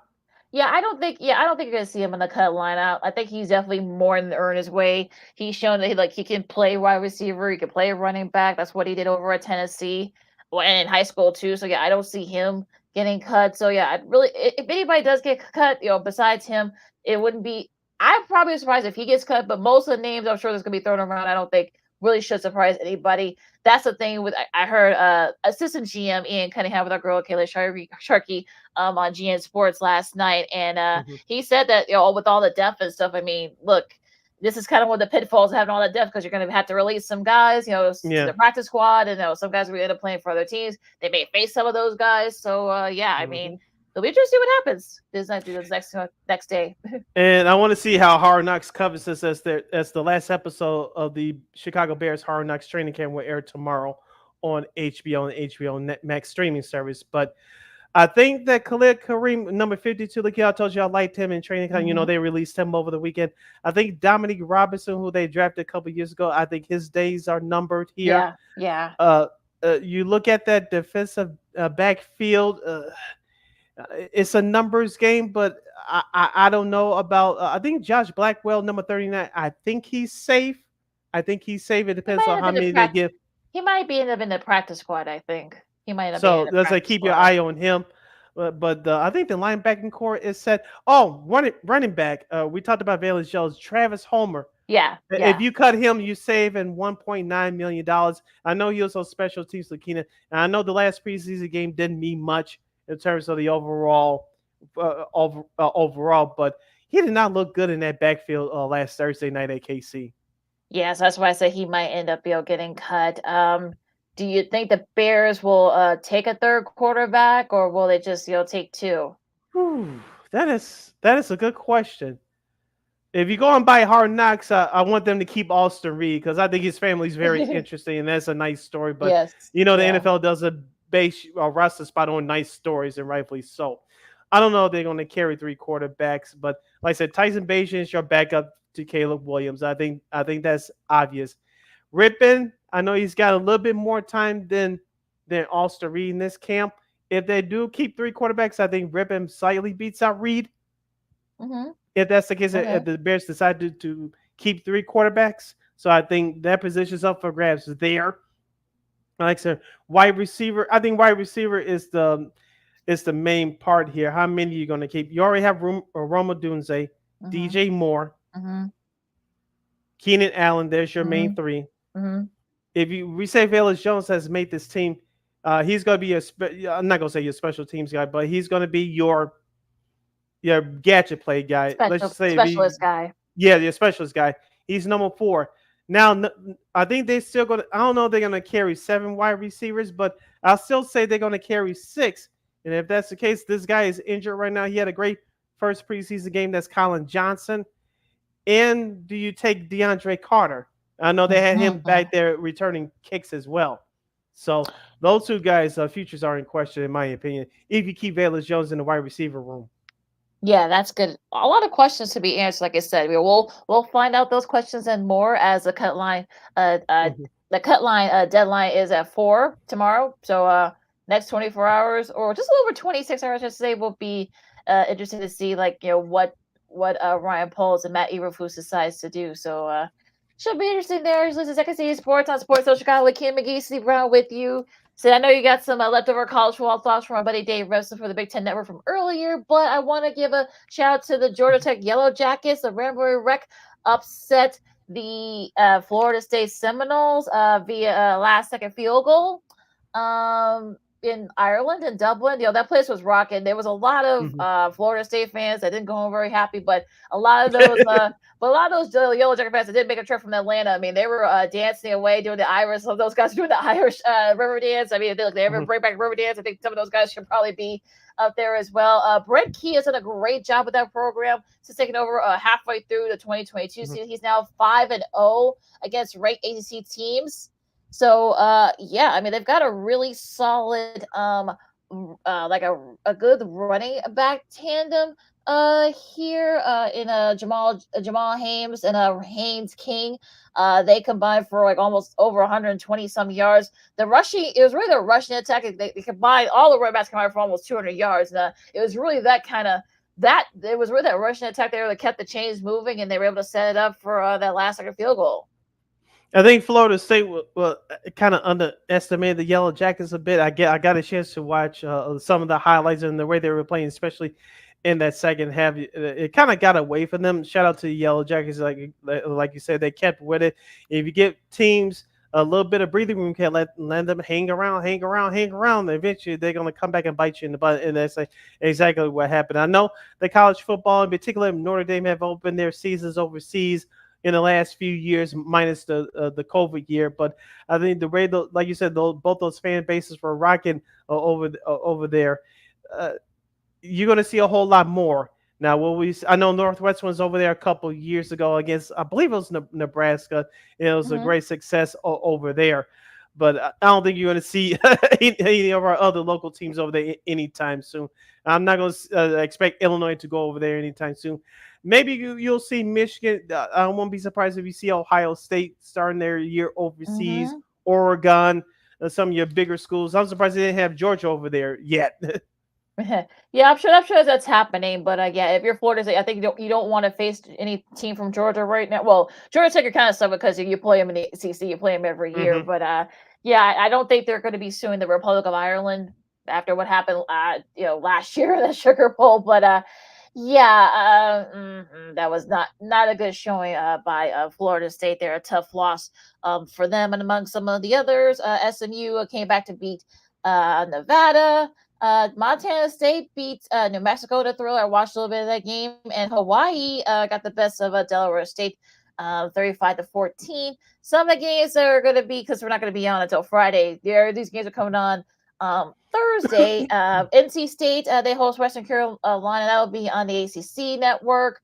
Howard will play Rutgers. We talked about a little bit about Rutgers earlier. So the other games, you got Missouri, as we call them, the Fighting Mike Bermans here. They host Murray State. That'll be at 7 o'clock on the SEC network. Kansas, now Lance Leopold, and he's with a great program there. They host Lindenwood. They shouldn't have no trouble there. Let's see, what else is a note? Utah, a lot of people are picking them to their first year in the Big 12. A lot of people are picking them to win that conference. They face Southern Utah. That'll be on ESPN Plus. Illinois, we talked about them earlier as well. They host Eastern Illinois. That shouldn't be no problem. No, it shouldn't. At 8 o'clock, that'll be on Big Ten Network. And San Jose State, which has been the upstart team the last couple of years, they host Sacramento State. That'll be on True TV. No, folks, I'm not. That's not a typo, folks. It's gonna be on True TV. They're gonna have some. They're gonna have like about a dozen games of this year, Sid. On Yeah. True TV. Yep. So, yeah, those are some of the key games there. And For also Thursday. too on Thursday at 7 o'clock Chicago time on ESPN. My guy, Prime Time, Coach Prime, Deion Sanders will start year number 2 with the Colorado Buffaloes. It's a home game. They'll host North Dakota State. I know this is very different from last year when they upset TCU on the road, but we talked. Dave Rabson from the Big Ten Network mentioned it a little bit in our interview with him last hour. Deion Sanders had some beef with a couple of reporters in the local media out there in Denver. That's not good. So I know he had a little bit of that stank STANK for those who scored at home last year, especially after that upset win at TCU. But I think year 2 they're going to slightly improve. Can they get that 6 win to qualify for a bowl game? That's going to be the $1 million question. I know Shedeur Sanders is a candidate for the Heisman again this year. Hopefully his offensive line is much better than the second half of the year last year. And I know Travis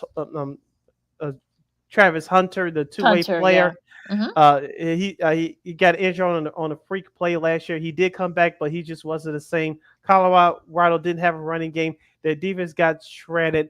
The offensive line got exposed to last year, especially after conference play. So hopefully Deion Sanders shored up those problem areas in this offseason.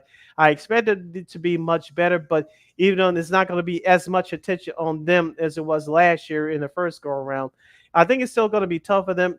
I think they'll take care of North Dakota State, but I think they'll have an early test, as Dave said last hour. And I cannot wait for this game. They'll go into Nebraska in week 2 on Saturday night. I think it's in the second week of September on NBC in prime time. So remember, Nebraska, if they had a quarterback last year, they were a few plays away from upset of Colorado and Boulder last year. Yeah, and they could have went to a bowl game too had they won that game. And 7 years since they've been. That's absurd. 7 years since Nebraska's been to a bowl game. I heard that too since 2016. I'm like, really? That's insane. But right. Yeah, they've had their various issues over the years, and hopefully Dylan Raiola, hopefully he can kind of lead the way there for Nebraska. Now Colorado, look, they're going to be back in the Big 12. Look, they're going to be dealing with the likes of Utah. Remember, they're over there now. You've got Oklahoma State, Texas Tech, Baylor, Kansas State, and also too Cincinnati. They had a really solid year last year too, so it's not going to be easy for Colorado. So with all the weird stuff that's going on there, they talked about earlier on Get Up. I really didn't pay too much attention, but it was just kind of silly, all that silliness. But I think if they won a bowl game last year, I mean, no one will really care. But since a lot of the guys went to the transfer portal, yes, they were able to bring some guys in. But that's going to be interesting to see the $1 million question there. And our buddy Dave Reston talked about this earlier. North Carolina, Minnesota on Fox. It's going to be at 7 o'clock on Thursday. That's really going to be the test to see how Minnesota. I know you love you some PJ Fleck, Sid, but yeah, well, we just see what they do. This is going to be a very interesting game for both. I think North Carolina May's not there anymore, so that's gonna be the one question. Minnesota got a lot of their guys back from last year too, so that'll be interesting. That's gonna be really interesting. I'm gonna be watching the game very closely on Thursday. Yeah, I think the only advantage that Minnesota has right now is that game is at home. And of course, we talked about the tough stretch. In my opinion, I think it's going to be tough for them coming in the middle of September, going to early October. I think that's going to really define the season for the Golden Gophers.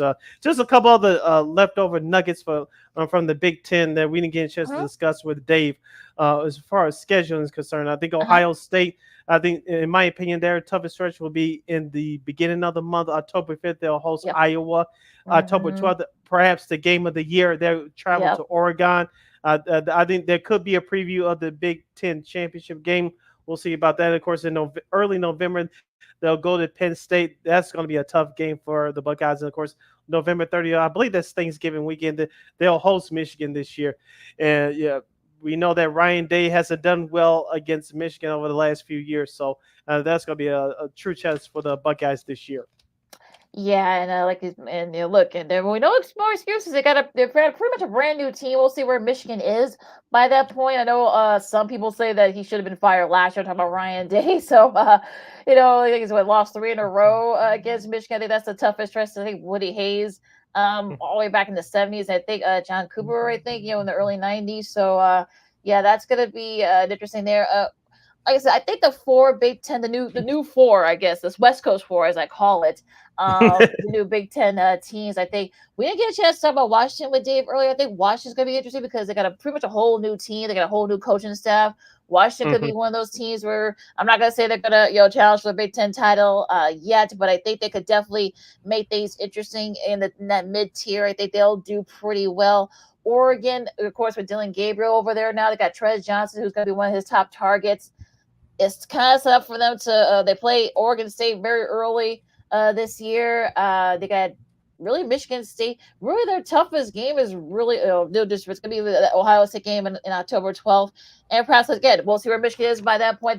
They face them in early November.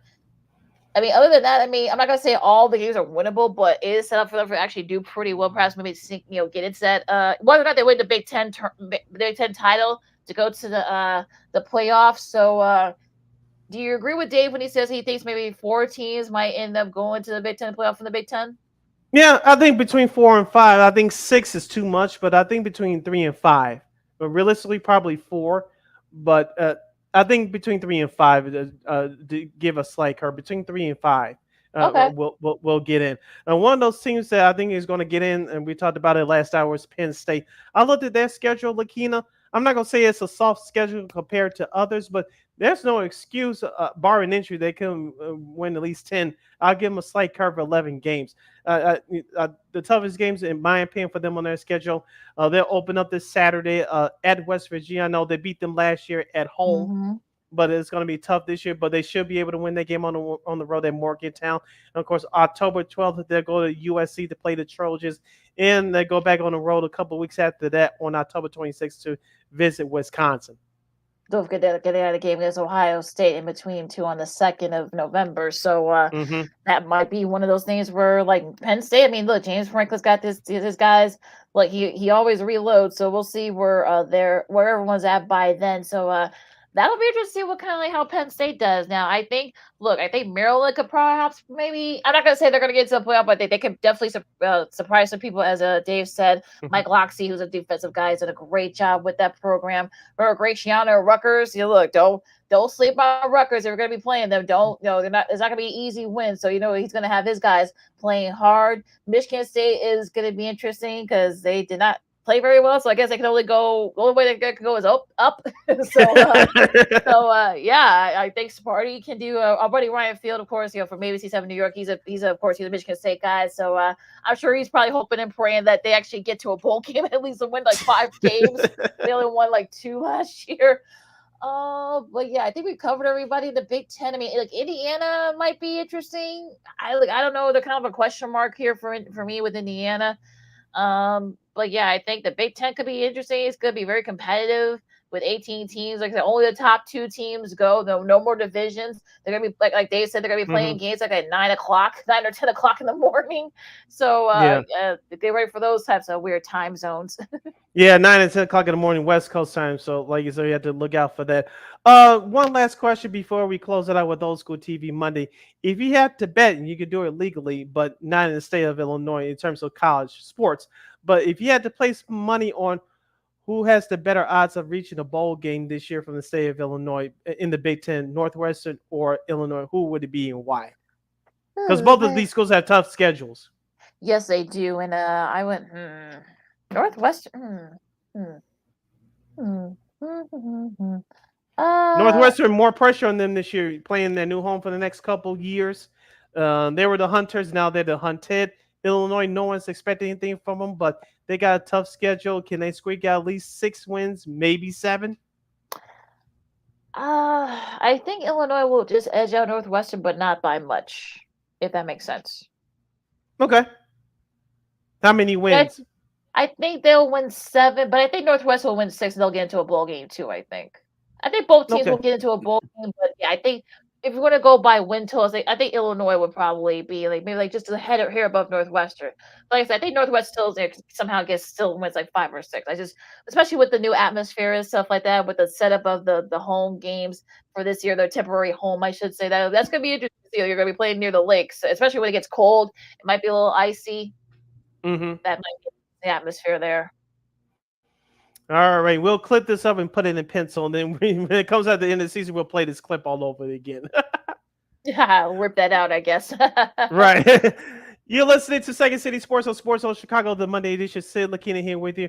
All right, this is the best time of the show, in my opinion, especially on Mondays. We like to close out our Monday shows in style. And around this time, we like to present to you good folks out there, Old School TV Monday. And for this week, Lakeena, the 45th anniversary of this NBC sitcom premiered over the weekend. Can you guess what it is without Googling? You take the good, you take the bad, you take them both. There you have the facts of life. Oh, you cheated! No, I saw someone. No, I didn't cheat. Someone retweeted it yesterday. I follow this Retro News Now and the old school '80s. Oh yes. Good, good follow. Yes. So I was just like, okay, I wonder if this is good news for old school. Like it's been 45 years, but the show aired from 1979 to 1988, and it was set at a small all-girls school in a small town in New York, Peekskill. It was actually a spinoff of the very popular Different Strokes, this popular NBC sitcom. Charlotte Ray, of course, played the housekeeper. They spun her off to the all-girls school. It featured Kim Fields, who had already had a great resume by the time she was like 9 years old. I think when she first joined the show, she already done like commercials, a lot of episodic stuff. Lisa Welcho, who she did a lot of episodic stuff. She was on the Mickey Mouse Club in the 70s. Mindy Cole, who was very, very brand new, literally new. They plucked her off from an all-girls school, literally a local all-girls school. And of course, Nancy McKeon, who of course did a lot of episodic work, did a lot of commercials. Of course, a great Hallmark commercial from way back in the day where she cried on cue, and one of the probably really great at that at her age. But yeah, it was you talk about the trials and tribulations of growing up and such, and it aired on NBC. It basically saved NBC because they really didn't have a lot of, outside of like maybe Chips and some of their television movies and miniseries, they really didn't have a lot of sitcoms. Now, of course, Different Strokes came along the year before, took off, and now, of course, it spun off the Facts of Life. And it still airs, all over. No, I think most of the episodes are not all of them are on YouTube. I know some are on Tubi. So, what do you think about the Facts of Life? I really like that series. Of course, we're the first generation to catch those reruns. So the first couple of seasons, the years that we were born, and when they went to this thing we know now called cable television, of course, they went overseas. I forgot what city that was that went overseas. Of course, when they put it in reruns, they put it in the regular rotation. Remember, they went overseas. It was actually a television movie, but they broke it up into episodes in Paris and syndication. And Australia too. Yep, in Australia too. Yeah. And so they were big. They were a phenomenon, obviously, by then. But they made casting changes after the first season. Of course, Molly Ringwald was a part of that. She went on to have a great movie career. And of course, George Clooney got his start on that show in the later years when Mrs. Garrett left. And of course, that last season, NBC had that show on Saturday nights, which I remember for the last year. And of course, they had that controversial episode of having sex for the first time. Blair didn't want to do the episode, so they had Mindy Cohn do it. And do you remember this future star on the last episode on the series finale? Which Blair saved at school, but you remember this future? Which one? Because there were like a couple. I think there was Maya Bialik, of course, who became Blossom. Yes, that was her. Yep, and also Julia, in the 90s. And also Julia Lewis, who actually a couple years later actually got nominated for an Oscar a few years later. That's right. Yeah. Yep. So so it was kind of like led the way there for that, but it was supposed to it was kind of also for it to be a spinoff. Of course, it didn't get picked up by NBC. But I remember it was kind of like an issue of the week for those early years because they got Marjorie Peters and Linda Marsh who did One Day at a Time. Great female writing team, and once they completely retooled the show, they brought them on to add a little bit of substance to some of the episodes. They did episodes about suicide. They did an episode on drugs. Natalie was almost assaulted, and they really kind of. I think some people thought that cerebral palsy too. Jerry's cousin. With Jerry Jewell. Yeah, Jerry Jewell, of course. She was the first disability actor with a disability to perform on a network show, and that was a big deal at the time. And of course, having Jerry play Blair's cousin, I think that kind of humanized her a little bit too. So she wasn't always like this, because remember Lisa Welch actually changed the character. She came kind of like Blair was like a little like stuck up and conceited, kind of thing. And bringing Nancy McKeon was genius because she was sort of the missing element. Like he needed somebody to kind of. She was her character was from the wrong side of the tracks, you know, in the scholarship. Neither one to serve the pot, and her and Blair did that. Yes. Yeah, they kind of, so they kind of did like a little. They were friends too, but they kind of started off as like frenemies. You know, they all became frenemies. You know, what we call it now. But that was a nice little contrast there to her character Blair. So that kind of was like the thing that really helped the show took off in my opinion. I want to mention this real quick, and I said this to a couple of people a few years ago. Kim Fields is still doing some great work behind the scenes. Outside the episode where I think it was her, what was Mindy Cohn's character's name? I forget for the moment. Natalie, thank you. Natalie wanted to date. I want to say her cousin, and of course it was it was another. Yeah, it was another episode. It was Tootie's cousin. Yeah, about interracial dating. Yes. And it was another episode where Tootie had her boyfriend that he couldn't read at the time. Outside of those two episodes, they really didn't focus in on race on her. And Kim Fields, I heard her say this in an interview many years later, that they treated her as an equal. Even though it's a television show, they treated her as an equal, and she really didn't get the stereotypical jokes or the hatred, and which was good. Even though it's entertainment, I'm glad they treated her with respect. And she said the same thing, and I kind of noticed that as well. And so those young women became it's like cultural phenomenons, and they set the standard for TV shows featuring adolescents. They basically grew up in front of our eyes, and like I said a few moments ago. We were born when that series came out, and I remember the last couple of years watching that series live, as a little kid. But once they went to cable television, we were able, and they were in syndication all across the country. I remember watching those first few seasons. Like I now know why that show was very popular, and I liked it. Yeah, and look, I think they should have built on that episode with when Natalie and Tootie wasn't very comfortable with Natalie going out with her cousin. I think they should have built on that episode. I felt like, but again, this is just like me being like picky as as I get older. But I did like the fact that they did touch on race a little bit, but they didn't really like beat you over the head with it, which was actually a good thing. And I appreciate the fact they did treat her as equal, not the token. You saw the school was very mixed. They had I forgot the Asian actress name. They had her on there for a few years, a little bit. So I think that was really refreshing to see. Now the Virgin episode, as I said, was talking about the first time. I know that was a lot of there, like you said, Lisa Welch didn't want to do it because it gets her religious beliefs, blah blah blah. And Minnie Coe actually went to the producers to say, hey, you know what? It wasn't realistic to see that all four of these girls, all the lesbians that they had, that none of them wouldn't have had sex by now. So to her credit, she kind of went to producers, of course, Robert Vanas, who, of course, his character from Fast Times, if you guys saw the Fast Times Ridge High, is famous for playing the character that deflowered Miss Phoebe Case's character. So, of course, they to their credit, they wanted Natalie to be in a relationship. They didn't want it to be like one of those, like one-nighter kind of thing. So they wanted her to be in a relationship. So I'm glad they did that very sensitively there. And Cloris Leachman came on those last couple years. They really didn't know what to do with her. And she had said, God rest her soul, but she did say this for years that by the time she came on, like the girls were all grown up. They could go to each other for advice. And it's unfortunate they really couldn't really do it. She's an Oscar winner and a multi-Emmy winner. It was kind of, ridiculous that they couldn't find to do with she played Mrs. Garrett's sister Beverly Ann. Unfortunately, they really couldn't find any way to do with her. But by the time they didn't get a chance to really do it, because of course the show was gone, and it really didn't have a final episode. It felt like so. But you really didn't. Yeah.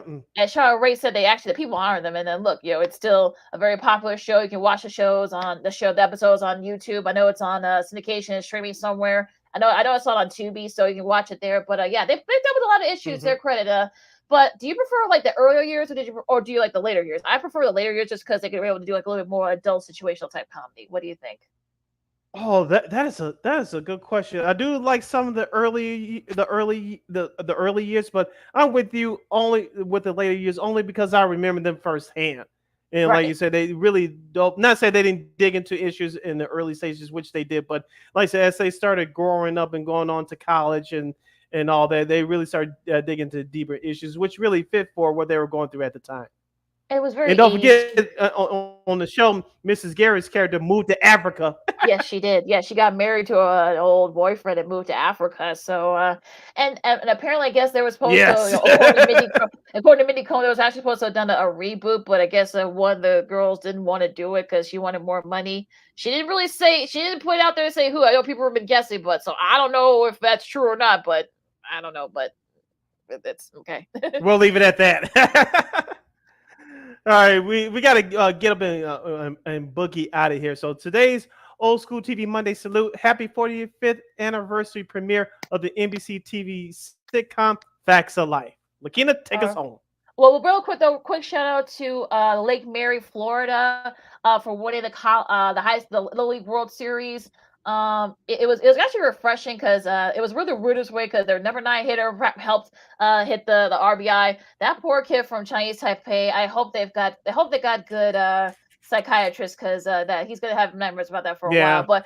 But it was a nice mixed squad. I saw a couple of brothers on there, a couple of Brown brothers on there as well. So a nice mixed squad. Yes. So it was actually refreshing to see. I thought that was really one of their stars is actually I think his name is DJ Tyler. I think that's his name. Who's a brother. He became a kind of an internet sensation because the little dance they do every time he still the bases. He actually did tie the game with that RBI. So good for them. And for their first championship, which is kind of crazy if you think about it. But yeah, this is Florida's first Little League World Series championship. Go figure. But just want to give a quick shout out. Congratulations to those young men. Yeah. Congratulations to those young men. Yeah. So with that said, you can follow my Lakeena McGee on the Twitter, X, and the IG.